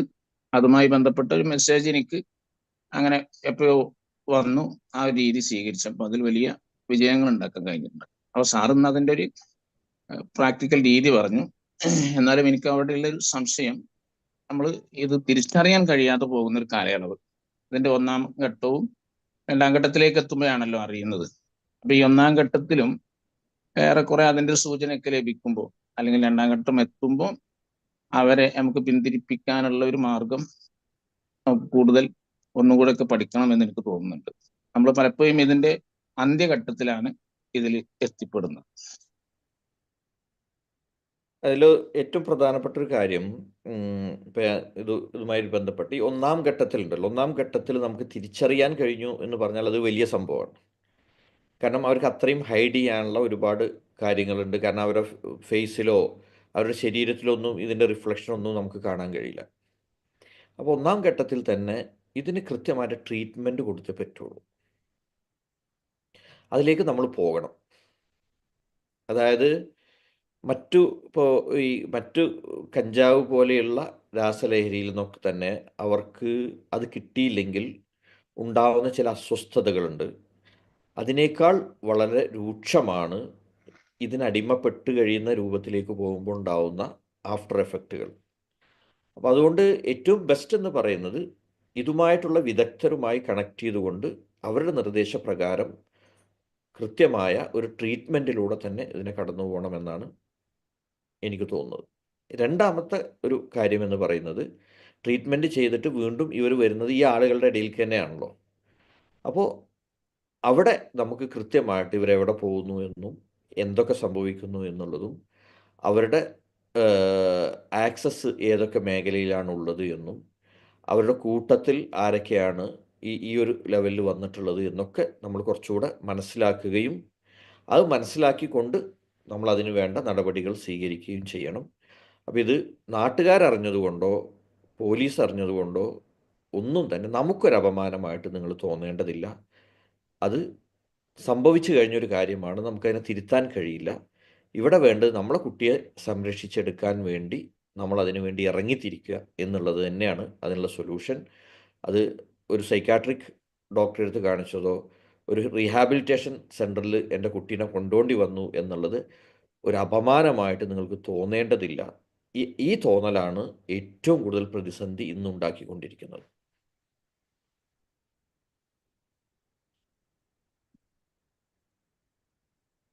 നമസ്കാരം. നമസ്കാരം. പറയൂ. ഞാൻ അബ്ദുൽ അക്ബർ എന്നാണ് എൻ്റെ പേര്. എന്തായാലും സാറെ ക്ലാസ് വളരെ വളരെ സന്തോഷവും ആനന്ദകരവുമായിരുന്നു. ഒരുപാട് കാര്യങ്ങൾ മനസ്സിലാക്കാൻ കഴിഞ്ഞു എന്നുള്ളതിൽ ഒരുപാട് സന്തോഷമുണ്ട്. ഇതിലെന്താ ചോദിച്ചാൽ, നമ്മളൊക്കെ നേരിടുന്ന ഒരു പ്രശ്നം ഇപ്പോൾ ഉസ്താദ് ചോദിച്ച മാതിരി തന്നെ ഫസ്റ്റ് ടൈം നമ്മൾ മനസ്സിലാക്കാൻ കഴിയുന്നില്ല എന്നുള്ള ഒരു പോരായ്മ, അത് ഓരോ രക്ഷിതാവിനും വളരെ വിഷമം ഉണ്ടാക്കുന്നുണ്ട് എന്നുള്ളത് തന്നെയാണ് സത്യം. അത് മനസ്സിലാക്കാൻ എങ്ങനെ കഴിയും എന്നുള്ളത് കണ്ടെത്തേണ്ടതുണ്ട്. സാറെ പോലുള്ള ആളുകൾ അത് ഉപദേശിക്കുകയാണെങ്കിൽ നമുക്കതിനെ പരിഹാരം കാണാൻ പെട്ടെന്ന് കഴിയുമെന്നാണ് എനിക്ക് തോന്നുന്നത്. അങ്ങനെ ഒരു സ്റ്റേജിലേക്ക് നമ്മളെ രക്ഷിതാക്കൾ എല്ലാവരും എത്തിയാൽ നമ്മളെ നാട്ടിൽ നിന്ന് ഈ ഒരു വിപത്തിനെ ഇല്ലാതാക്കാൻ കഴിയുമെന്നുള്ള ഒരു വിശ്വാസക്കാരനാണ്. അതുകൊണ്ട് സാറിന് അത് എങ്ങനെയെങ്കിലും അത് പറയാൻ കഴിയുമെങ്കിൽ. Okay thank you. ഞാനത് ഓൾറെഡി പറഞ്ഞു, ഞാൻ ഒന്നുകൂടെ പറയാം, അത് റിപ്പീറ്റ് ചെയ്ത് പറയാം. അതായത് ഒന്നാമത്തെ ഘട്ടത്തിൽ ആണ് നമ്മൾ അവരുടെ ബാഗ് നമ്മുടെ കുട്ടിയുടെ ബാഗ് ഒരു ദിവസം, ആഴ്ചയിൽ ഒരു ദിവസമൊക്കെ നമുക്കൊന്ന് ആ ബാഗ് കുട്ടി വരുമ്പോൾ തന്നെ ആ ബാഗ് വാങ്ങിയിട്ട് അതിൽ നിന്ന് ചോറ്റുപാത്രമൊക്കെ ഒന്ന് എടുത്ത് വെച്ചിട്ട് അവൻ്റെ മുമ്പിൽ വെച്ച് തന്നെ അവൻ്റെ പുസ്തകങ്ങളൊക്കെ ഒന്ന് തുറന്നു നോക്കുക. ആ ബാഗിൽ എന്തൊക്കെയുണ്ട് എന്നുള്ളത് അവൻ്റെ മുമ്പിൽ വെച്ച് തന്നെ നമുക്കൊന്ന് നോക്കിയാൽ എന്താ? ഞാൻ പറയുന്നത് ക്ലിയർ ആവുന്നുണ്ടോ? ഇങ്ങനെ ഒരു ഒരു ഒരു ഒരു വിജിലൻസ് ആയിട്ടുള്ള ഒരു ഒരു ഒരു ഒരു കെയർ നമ്മൾ അവർക്ക് കൊടുക്കുകയാണെങ്കിൽ ഇത് പെട്ടെന്ന് ഐഡൻറ്റിഫൈ ചെയ്യാൻ പറ്റും. അപ്പോൾ അതിന് ഞാൻ ഇതിൻ്റെ ഉദ്യോഗസ്ഥരുമായിട്ട് സംസാരിച്ചപ്പോൾ അവർ പറഞ്ഞ കാര്യങ്ങൾ ഇതൊക്കെയാണ്. നോട്ടുകൾ, ചുരുട്ടിയ നോട്ടുകൾ, മനസ്സിലാവുന്നുണ്ടോ? ചുരുട്ടിയ നോട്ടുകൾ അവരുടെ കയ്യിൽ കാണുക, അമിതമായിട്ട് പൈസ കാണുക, മനസ്സിലായോ? സാധാരണ നമ്മളെ കുട്ടികൾ ഉള്ളതിനേക്കാൾ കൂടുതൽ പൈസ കാണുക. അതുപോലെ തന്നെയാണ് ഞാൻ പറഞ്ഞില്ലേ, പല സ്ഥലങ്ങളിൽ നിന്നും പണം നഷ്ടപ്പെടുക. ഇതൊക്കെ ഒന്നാമത്തെ സ്റ്റേജാണ്, മനസ്സിലായോ? പണം നഷ്ടപ്പെടുക, വീട്ടിൻ്റെ പല സ്ഥലങ്ങളിൽ നിന്ന് പണം നഷ്ടപ്പെടുക, അവരുടെ ആഭരണങ്ങൾ കളഞ്ഞു പോവുക, മനസ്സിലായില്ലേ? പാദസരം കൊഴിഞ്ഞു പോവുക, ഇത് അഴിഞ്ഞു പോവുക, കൈച്ചയും പൊട്ടിപ്പോവുക. അതുപോലെ തന്നെ ഇങ്ങനെയുള്ള കാര്യങ്ങളൊക്കെ ഇതിൻ്റെ ഭാഗമാണ്. അതേപോലെ തന്നെയാണ് ഇവർക്ക് രാത്രി ഒരു 9 മണിക്ക് ശേഷം ഇൻറ്റൻഷനലി ഇവർ പുറത്തു പോകുന്നുണ്ടെങ്കിൽ നമുക്കതിൽ സംശയിക്കാൻ പറ്റുന്ന ഒരു പ്രധാനപ്പെട്ട കാര്യം. അതായത് ഇൻറ്റൻഷനലി എന്ന് പറഞ്ഞാൽ ഒരു കാരണം ഉണ്ടാക്കിയിട്ട് അവർ പുറത്തു പോകുന്നു. രണ്ടാമത്, ഇവർ രാവിലെ വളരെ വൈകി എഴുന്നേൽക്കുന്നു. അതായത് സാധാരണ ഒരു കുട്ടികൾ ചിലപ്പോൾ 7 മണിക്കോ 6 മണിക്കോ എഴുന്നേറ്റിട്ടുണ്ടാവില്ല. പക്ഷെ സ്ഥിരമായിട്ട് ഇവർ രാവിലെ പിന്നെ വൈകി എഴുന്നേൽക്കുന്നു. പിന്നെ വേറൊന്ന് അമിത ഉത്സാഹം, അമിതമായ ഹാപ്പിനെസ്, അതുപോലെ തന്നെ ഇതേപോലെ അമിതമായ ആശങ്ക, ഒരു കാര്യത്തെ എല്ലാം കുറച്ച് എക്സ്ട്രീം ആയിരിക്കും. ഓക്കെ ഓക്കെ അപ്പോൾ ഇതിനുള്ളൊരു എനർജി കിട്ടുകയാണ്. അപ്പോൾ ഇതിൻ്റെ ഒരു ഒരു ശൈലി എങ്ങനെയാണെന്ന് വെച്ച് കഴിഞ്ഞാൽ, ആദ്യം ഇവർക്ക് ഇത് കിട്ടുമ്പോൾ ഇവർക്ക് ഭയങ്കര പവർഫുള്ളായിരിക്കും. ഓക്കെ കുറച്ച് കഴിഞ്ഞാൽ ഇവർക്ക് ഇത് കിട്ടാതിരുന്നാൽ ഇവർക്ക് നീക്കാൻ കഴിയില്ല. ഇത് കിട്ടാതിരുന്നാൽ ഇവർക്ക് ആക്റ്റീവ് ആവാൻ കഴിയില്ല. ഇത് കിട്ടാതിരുന്നാൽ ഇവർക്ക് പഠിക്കാൻ കഴിയില്ല. അപ്പോൾ ഒരു എക്സാമിന് പോകുമ്പോൾ ഒരു പ്രാവശ്യം ഇനീഷ്യലി ഒരു പ്രാവശ്യമൊക്കെ കഴിച്ചാൽ ആ എക്സാമൊക്കെ വളരെ ഭംഗിയായിട്ട് എഴുതാൻ പറ്റും എന്നൊക്കെയാണ് പറയുന്നത് ഇവർ. മനസ്സിലായി? കാരണം ഒരു എക്സ്ട്രാ ഒരു ഇത് കിട്ടും. പക്ഷേ കുറച്ച് കഴിഞ്ഞാൽ പിന്നെ എക്സാം എഴുതണമെങ്കിലും പഠിക്കണമെങ്കിലും ഇത് കിട്ടേണ്ടി വരും. കാരണം ഇങ്ങനത്തെ വെബിനാറിലൊക്കെ ഇതിൻ്റെ കുറച്ചുകൂടെ ഡീറ്റെയിലേക്ക് പോകാൻ ലിമിറ്റേഷൻ ഉണ്ട്. കാരണം ഇത് നമ്മൾ വളരെ രക്ഷിതാക്കൾക്ക് വേണ്ടി രജിസ്റ്റർ ചെയ്ത ഇതാണ്. ഇതിൻ്റെ ഇപ്പോൾ സംഭവിച്ചിട്ടുള്ളത് എന്താണെന്ന് വെച്ച് കഴിഞ്ഞാൽ, കുട്ടികൾക്ക് കൂടുതൽ ചാൻസസിനുള്ള കാര്യങ്ങളാണ് പുറത്തേക്ക് വരുന്നത്. മനസ്സിലാവുണ്ടോ? മനസ്സിലാവുന്നുണ്ട്. അങ്ങനെ നമ്മൾ കൊടുത്തിട്ട് കാര്യമില്ല. അപ്പോൾ അതുകൊണ്ടാണ് ഞാൻ ഇങ്ങനെ പറയുന്നത്. രക്ഷിതാക്കൾക്ക് മനസ്സിലാക്കേണ്ടത് എന്താണെന്ന് വെച്ചാൽ, അവരുടെ ബോക്സുകളിലേക്ക്, അവരുടെ മൊബൈലിലേക്കൊക്കെ, അല്ലെ അവരുടെ ബാഗിലേക്ക്, അവർ ഇരിക്കുന്ന റൂമിൽ നിങ്ങൾ പോയിട്ട് ആ റൂമൊന്ന് അടിച്ചു വരണം. അടിച്ചു പോരുമ്പോൾ അവിടെ ഉണ്ടെങ്കിൽ തന്നെ അവൻ്റെ പിന്നെ തലേൻ്റെ കവർ മാറ്റണം, ബെഡ്ഷീറ്റ് ഒന്ന് മാറ്റണം, കട്ടിലൊന്ന് പൊന്തിച്ചു നോക്കണം, ബെഡൊക്കെ ഒന്ന് പൊന്തിച്ചു നോക്കണം. അവരുടെ മുമ്പിൽ വെച്ച് തന്നെ ഇതൊക്കെ ചെയ്യണം. മനസ്സിലായോ? പൊന്തിച്ചു നോക്കണം. പുസ്തകത്തിൻ്റെ കവറൊക്കെ ഒന്ന് തുറന്നു നോക്കണം. ഉണ്ടോ? ഇതൊരു ഒരു ഒരു ഒരു നോർമൽ കമ്മ്യൂണിക്കേഷൻ രൂപത്തിൽ ഇതിനെ മാറ്റാൻ കഴിയേണ്ടതുണ്ട്. അപ്പോഴേ ഇനീഷ്യലി നമുക്ക് കണ്ടെത്താൻ കഴിയുള്ളൂ. അതുകൊണ്ടാണ് ഞാൻ പറഞ്ഞത്, ഞാനിതിൻ്റെ ഒരു ഉദ്യോഗസ്ഥനുമായിട്ടൊക്കെ സംസാരിച്ചു പറയാണ്, ഒരു മാർഗവുമില്ല ഇനീഷ്യലി കണ്ടെത്താൻ മാതാപിതാക്കൾക്കല്ലാതെ. മനസ്സിലാവുണ്ടോ? അദ്ദേഹം പറഞ്ഞു, മാതാപിതാക്കൾക്കല്ലാതെ വേറൊരു മാർഗമില്ല. Okay okay, thank you sir.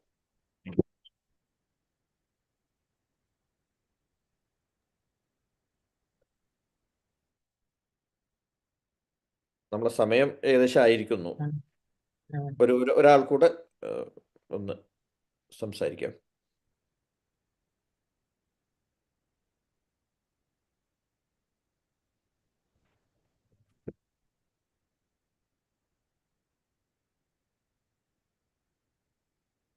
കിട്ടിയ വിലപ്പെട്ട ചാൻസ് ആണ്. ഉപയോഗിച്ചു കൊള്ളുക. ജെപ്പിയേട്ടൻ അവിടെ ഉണ്ടോ? ഹലോ, ഞാൻ ഒരാളെ വിളിക്കുന്നുണ്ട്.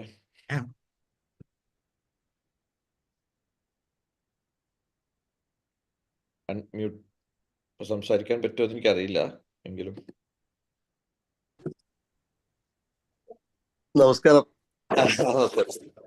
ആക്ച്വലി ഞാനിപ്പോ പുറത്താണ്, സംസാരിക്കാൻ പറ്റാത്ത അവസ്ഥ. കേൾക്കുന്നുണ്ടായിരുന്നു. എന്തായാലും നല്ലൊരു ക്ലാസ് ആണ്, നല്ലൊരു ഇൻഫോർമേറ്റീവ് ആയ ക്ലാസ് ആണ്. അതെന്തായാലും എനിക്ക് മനസ്സിലായി. എന്തായാലും ഞാൻ കൂടുതൽ സംസാരിക്കാൻ പറ്റാത്ത ഒരു സ്ഥലത്തായതുകൊണ്ടാണ്. സോറി. Okay, thank you. നമസ്കാരം, ഞാൻ ഉഷ, ട്രിവാൻഡ്രത്ത് നിന്നാണ്. പിന്നെ എനിക്കും സാറ് പറഞ്ഞതിനോടെല്ലാം വളരെ യോജിപ്പുണ്ട്. പിന്നെ ഒരു കാര്യം കൂടി ഉള്ളത്, പൊതുവെ ഇപ്പോൾ അച്ഛനമ്മമാരോ ഉദ്യോഗസ്ഥരും അങ്ങനെയൊക്കെ ആവുമ്പോഴത്തേക്ക് കുട്ടികളോടൊപ്പം അധികം സമയം ചെലവഴിക്കാൻ സമയം കണ്ടെത്തുന്നില്ല. കുട്ടികൾ വന്ന് ക്ലാസ്സിലെയോ സ്കൂളിലെയോ വിശേഷങ്ങളോ വല്ലതും പറയുമ്പോൾ കുറച്ച് കഴിയുമ്പോൾ അമ്മമാര് പണി തിരക്കിലാകുമ്പോഴത്തേക്ക് വേറെ വല്ലതും പോയി നോക്കാനോ അങ്ങനെയൊക്കെ പറഞ്ഞു വരുമ്പോഴേക്കും അവർ പിന്നീട് ഈ പറയുന്ന കാര്യങ്ങൾ നിർത്തും. സ്വാഭാവികമായിട്ട് അങ്ങനെ വരുമ്പോഴാണ് അവർ പുറമേ നിന്നുള്ള ആൾക്കാരോട് കുറച്ചുകൂടെ, അവരോട് കുറച്ച് സ്നേഹം പ്രകടിപ്പിക്കുന്നവരോ അല്ലെങ്കിൽ താല്പര്യം പ്രകടിപ്പിക്കുന്നവരിലോട്ട് അവർ വിശ്വസിക്കാനുള്ള ഒരു സാഹചര്യം ഉണ്ടാവുന്നത്.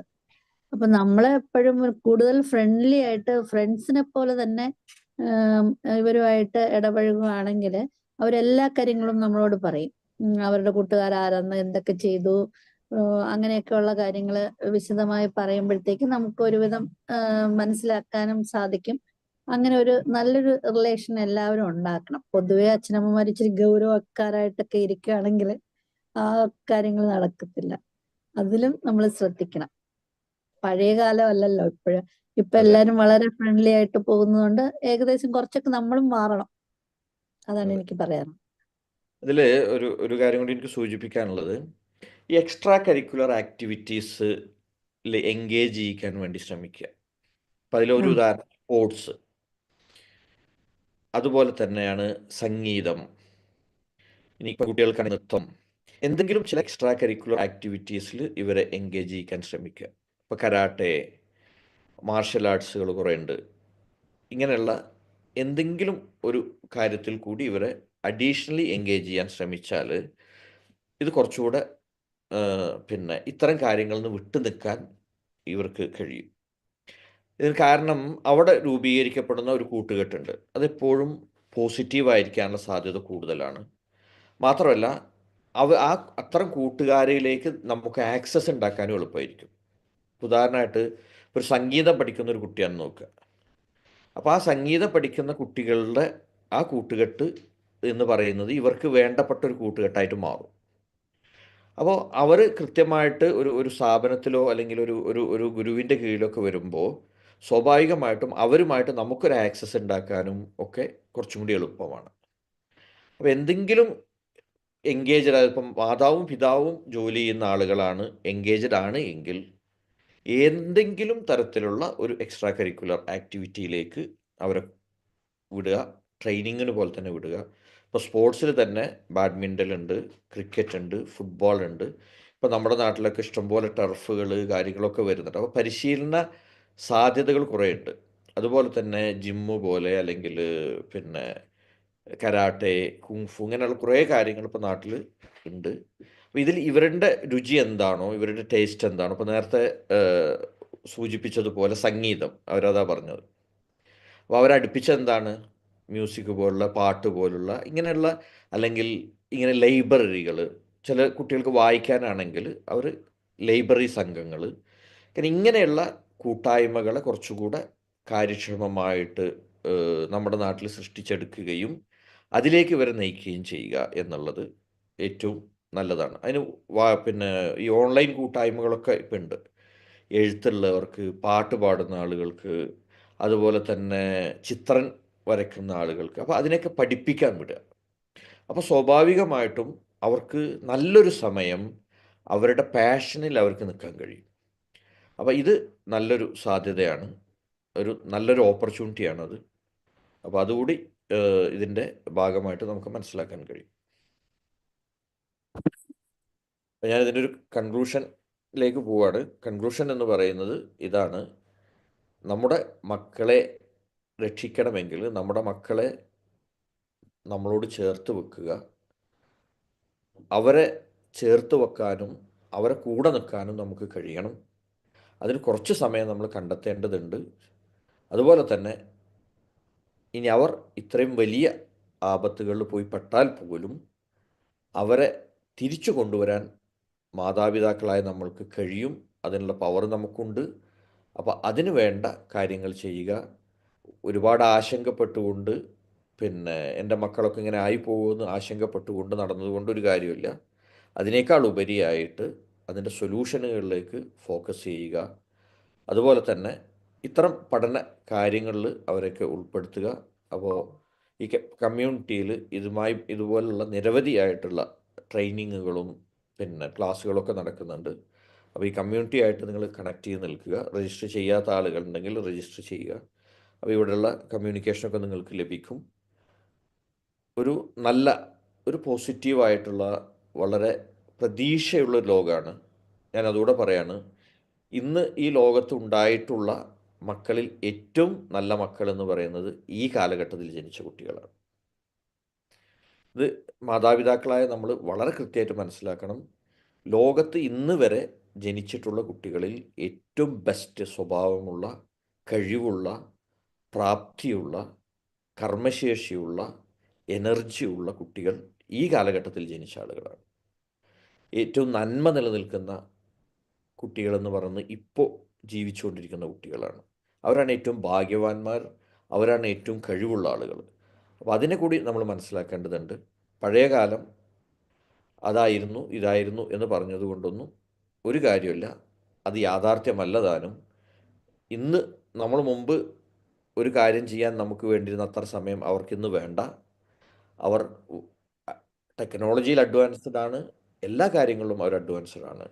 അപ്പോൾ ഏറ്റവും ബെസ്റ്റായിട്ടുള്ളൊരു തലമുറയെ സൃഷ്ടിച്ചെടുക്കാൻ നമ്മുടെ കൂടി എഫേർട്ട് ഉണ്ടാവണം എന്നതാണ് എനിക്കതിൽ പറയാനുള്ളത്. Thank you. അപ്പോൾ നമുക്ക് വൈൻഡപ്പ് ചെയ്യാം അല്ലേ? Thank you Anwarji. പിന്നെ ഇപ്പം എനിക്ക് ഇത് പറയാനുള്ളത് ഇത്രയേ ഉള്ളൂ. നമ്മളുടെ കുട്ടികളെ കേൾക്കുന്നുണ്ടോ? ഒരു കാര്യം കൂടി പറയട്ടെ. ഹലോ, പറഞ്ഞോളൂ.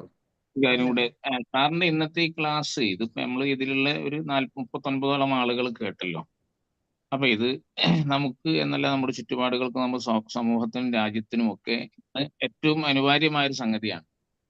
അപ്പൊ അതുകൊണ്ട് ഇന്ന് നമ്മൾ വന്ന ഈ 39 ആളുകൾ, ഒരു 30 ആളുകളെ ഇൻവൈറ്റ് ചെയ്തിട്ട് നമ്മൾ സാറിന്റെ ഇതേ ക്ലാസ് ഒരിക്കൽ കൂടെ നമ്മൾ വെക്കുമ്പോൾ അത് കൂടുതൽ ആളുകളിലേക്ക് ഈ സന്ദേശം കൈമാറുന്നതിന് സഹായകമാകും. അപ്പൊ അങ്ങനെ നമ്മൾ നടത്തിയാൽ അത് വിജയിക്കും. തീർച്ചയായും. Thank you. Thank you. ഇന്ന് താങ്ക് യു അൻവർജി.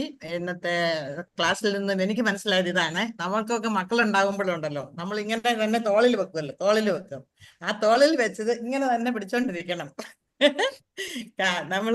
അവര് തോളെ വലുതായി കഴിയുമ്പോൾ താഴെ വെച്ചോണ്ട് കെട്ടിപ്പിടിച്ച അവരെ നമ്മളെ ചേർത്ത് പിടിച്ചോളുക. അപ്പൊ നമ്മളുടെ മക്കള് എല്ലാ സീക്രട്ടുകളും നമ്മളോട് പറയും, നമ്മളുടെ അതിലൊന്നും കുടുങ്ങാതുകൊണ്ടിരിക്കും. അത് നമ്പർ 1.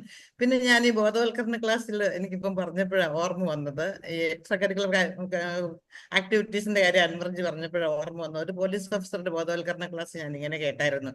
അതിനകത്ത് അദ്ദേഹം പറയുന്നത് എന്താണ്, സ്കൂളിൽ നിന്ന് കുട്ടികൾ വന്നാലുടനെ അവരുടെ ബാഗൊക്കെ അവിടെ വെച്ചിട്ട് അവർ കളിക്കാൻ പോകാനുള്ള ഡ്രസ്സ് വേഗം ഇടിക്കുക. എന്നിട്ട് 1 മണിക്കൂർ കഴിഞ്ഞ് വീട്ടിൽ വരാവുള്ളൂ എന്ന് പറയണം. 1 മണിക്കൂർ അവർ ഓടുവോ സൈക്കിൾ ചെയ്യുകയോ എന്തെങ്കിലും ചെയ്യുക. വന്നു കഴിഞ്ഞാൽ ഒട്ടന്നെ നല്ല തണുത്ത വെള്ളത്തിന്റെ ടാപ്പിന്റെ കീഴെ നിർത്തി കുളിപ്പിച്ച് കഴിഞ്ഞ് വയറ് നിറച്ച് ഭക്ഷണം കൊടുക്കണമെന്ന്. അത് കഴിഞ്ഞിട്ട് അവർക്ക് ഇഷ്ടമില്ലാത്തൊരു സബ്ജക്ട് ടേബിളിൽ ഇരുത്തി പഠിക്കാൻ ഇരുത്തണം. പഠിക്കാൻ ഇരുത്തുക. അവർക്ക് ഒട്ടും ഇഷ്ടമില്ലാത്ത ആ ബുക്ക് എടുത്ത് അവരുടെ മുന്നിലെടുത്ത് വെക്കണം. അപ്പൊ അവർ താനെ ഉറങ്ങിക്കോളും. അതല്ലെങ്കിൽ എല്ലാ പിള്ളേർക്കും ഉറക്കം വരുന്നില്ല എന്നുള്ള പേരിലാണ് ഇതിന്റെ പോകുന്നത്. അപ്പം കുട്ടികൾ ഉറങ്ങിക്കോളും. ഇനി നമ്മളുടെ ഈ പ്രോഗ്രാമിന് നന്ദി പറയുന്നതിന് വേണ്ടിയിട്ട് ഞാൻ മിസ്റ്റർ സന്തോഷ് കുമാറിനെ വിളിക്കുന്നു. അദ്ദേഹം ഒരു സീനിയർ മോസ്റ്റ് ഓഫീസറാണ്. He's a banker and finance professional. മുംബൈയിലാണ്. അദ്ദേഹത്തിന്റെ എത്ര ബിസി ആയിട്ടുള്ള ഷെഡ്യൂളിലാണെങ്കിലും നമ്മളുടെ MMBയിൽ നമ്മളുടെ ഈ കമ്മ്യൂണിറ്റിയിൽ 4 വർഷമായിട്ട് നമ്മളുടെ കൂട്ടത്തിൽ നമ്മളുടെ കമ്മ്യൂണിറ്റിയുടെ ഡെവലപ്മെന്റിന് വേണ്ടിയിട്ട് സമയം ചെലവഴിക്കുന്ന ഒരു വ്യക്തി കൂടിയാണ്. അദ്ദേഹത്തെ ഏറെ സ്നേഹത്തോടെ ക്ഷണിക്കുന്നു. വോട്ട് ഓഫ് താങ്ക്സ് പറയുന്നതിന് വേണ്ടി. Thank you Leena ma'am. Thank you very much. ഇത്ര വലിയൊരു പ്രഭാഷണം ഇതെല്ലാം കഴിഞ്ഞിട്ട്, വളരെ നല്ലൊരു സെമിനാർ കഴിഞ്ഞിട്ട് ഇത് വോട്ട് ഓഫ് താങ്ക്സ് പറയാൻ കിട്ടിയ ഈ ഒരു അവസരം ഞാൻ വളരെ നന്ദി പറയുന്നു ലീന മാഡത്തിനും സാറിന്. അപ്പം ഇന്നത്തെ സെമിനാർ വളരെയധികം പ്രിയപ്പെട്ട മാതാപിതാക്കൾ, ആക്ച്വലി ഈ ഒരു ഏറ്റവും ലൈവായിട്ടുള്ള ഒരു സിറ്റുവേഷനാണ് നമുക്കിപ്പം നമ്മുടെ മുമ്പിലുള്ളത്. ഇന്ന് നമ്മൾ ഒരുമിച്ച് കൂടിയ ഒരു വെബിനാറിനായിട്ട് മാത്രമല്ല, നമ്മുടെ ഹൃദയങ്ങളെ ഒരു പ്രതിജ്ഞ പതിപ്പിക്കാൻ കൂടി വേണ്ടിയാണ്. കാരണം ഇന്ന് നമ്മുടെ സമൂഹത്തെ ആഴത്തിൽ പിടിച്ചു കൊടുക്കുന്ന ഒരു വലിയ പ്രശ്നമാണ് മയക്കുമരുന്ന്. അതില് ഈ നമ്മുടെ പുതിയ തലമുറ ഈ മയക്കുമരുന്നിൽ എങ്ങനെ അതിനകത്ത് അവരറിയാതെ ഈ മയക്കുമരുന്നിന്റെ ചുഴികളിലേക്ക് പെട്ടുപോകുന്നു. അതിനൊക്കെയുള്ള ബിസിനസ് ഇൻട്രസ്റ്റ് ഉള്ളവരെ അതിനകത്ത് അവരെ വലിച്ചഴിക്കുന്നു. അപ്പൊ അതിൽ നിന്ന് എങ്ങനെ മോചനം നേടാം? നമ്മുടെ മക്കളുടെ സുരക്ഷിതമായ ഭാവിക്ക് നമുക്ക് ഓരോരുത്തർക്കും എങ്ങനെ കൈകോർത്ത് നിൽക്കാം? അതിനായി സമയം കണ്ടെത്തുകയും നിങ്ങൾ ഓരോരുത്തർ ഇത്ര തിരക്കിനിടയ്ക്ക് സമയം കണ്ടെത്തി ഈ 1.5 മണിക്കൂർ അതിനായിട്ട് വിനിയോഗിച്ചത് നിങ്ങൾക്ക് ഏവർക്കും ഹൃദയം നിറഞ്ഞ നന്ദി രേഖപ്പെടുത്തുന്നു. നമ്മുടെ കുട്ടികൾ അനന്തരകാലത്തിന്റെ പ്രതീക്ഷകളാണ്. അവരെ മയക്കുമരുന്നുകളുടെ ഇരകളാക്കാതിരിക്കുന്നതിന് വേണ്ടി നിങ്ങളുടെ പ്രതിബദ്ധത, നിങ്ങളുടെ ഓർമ്മയും നിങ്ങളുടെ കണ്ണും കാതും കൂർപ്പിച്ചുകൊണ്ടുള്ള സാറിന്റെ ഓരോ വാക്കുകളും ഞാൻ ഇത്തരത്തിൽ സ്മരിക്കുകയാണ്. നിങ്ങൾ എങ്ങനെ ഒരു ഗൈഡിങ് ഫാക്ടറാൻ കഴിയും, അവിടെയാണ് നിങ്ങളുടെ വിജയം. ഗൈഡിങ് ഫാക്ടർ എന്ന് പറഞ്ഞാൽ നമ്മൾ കുറ്റപ്പെടുത്തി ചെയ്ത് കഴിഞ്ഞാൽ പിന്നെ കുട്ടി നിങ്ങളിൽ നിന്ന് ഡിസ്റ്റൻസ് ആയി പോകുന്നു. ലീല മാം പറഞ്ഞത് ഒരു ചേർത്ത് നിർത്തി അവരെ ഇങ്ങനെ അടുപ്പിച്ച് നിർത്തി അവരുടെ ഒരു ഫ്രണ്ടായിരുന്ന അവരിൽ നിന്ന് എവിടെയാണ് കുട്ടിക്ക് പിഴവ് പറ്റുന്നത് അത് മനസ്സിലാക്കാനും അതിന് തിരുത്താൻ കഴിയാൻ ചെയ്യും. ഇപ്പൊ കാലഘട്ടത്തിൻ്റെതായ സമൂഹത്തിൻ്റെതായ ചേഞ്ചസ് നമുക്ക് സംഭവിക്കുന്നുണ്ട്. സോഷ്യൽ മീഡിയ, അതോടൊപ്പം തന്നെ നമ്മുടെ ബാക്കി പല ഇൻസ്റ്റാഗ്രാം, ഫേസ്ബുക്ക്, യൂട്യൂബ്, വാട്സപ്പ്, ഇങ്ങനെ പല പല മീഡിയ വഴി പല പല ട്രാപ്പുകൾ വരാൻ സാധ്യതയുണ്ട്.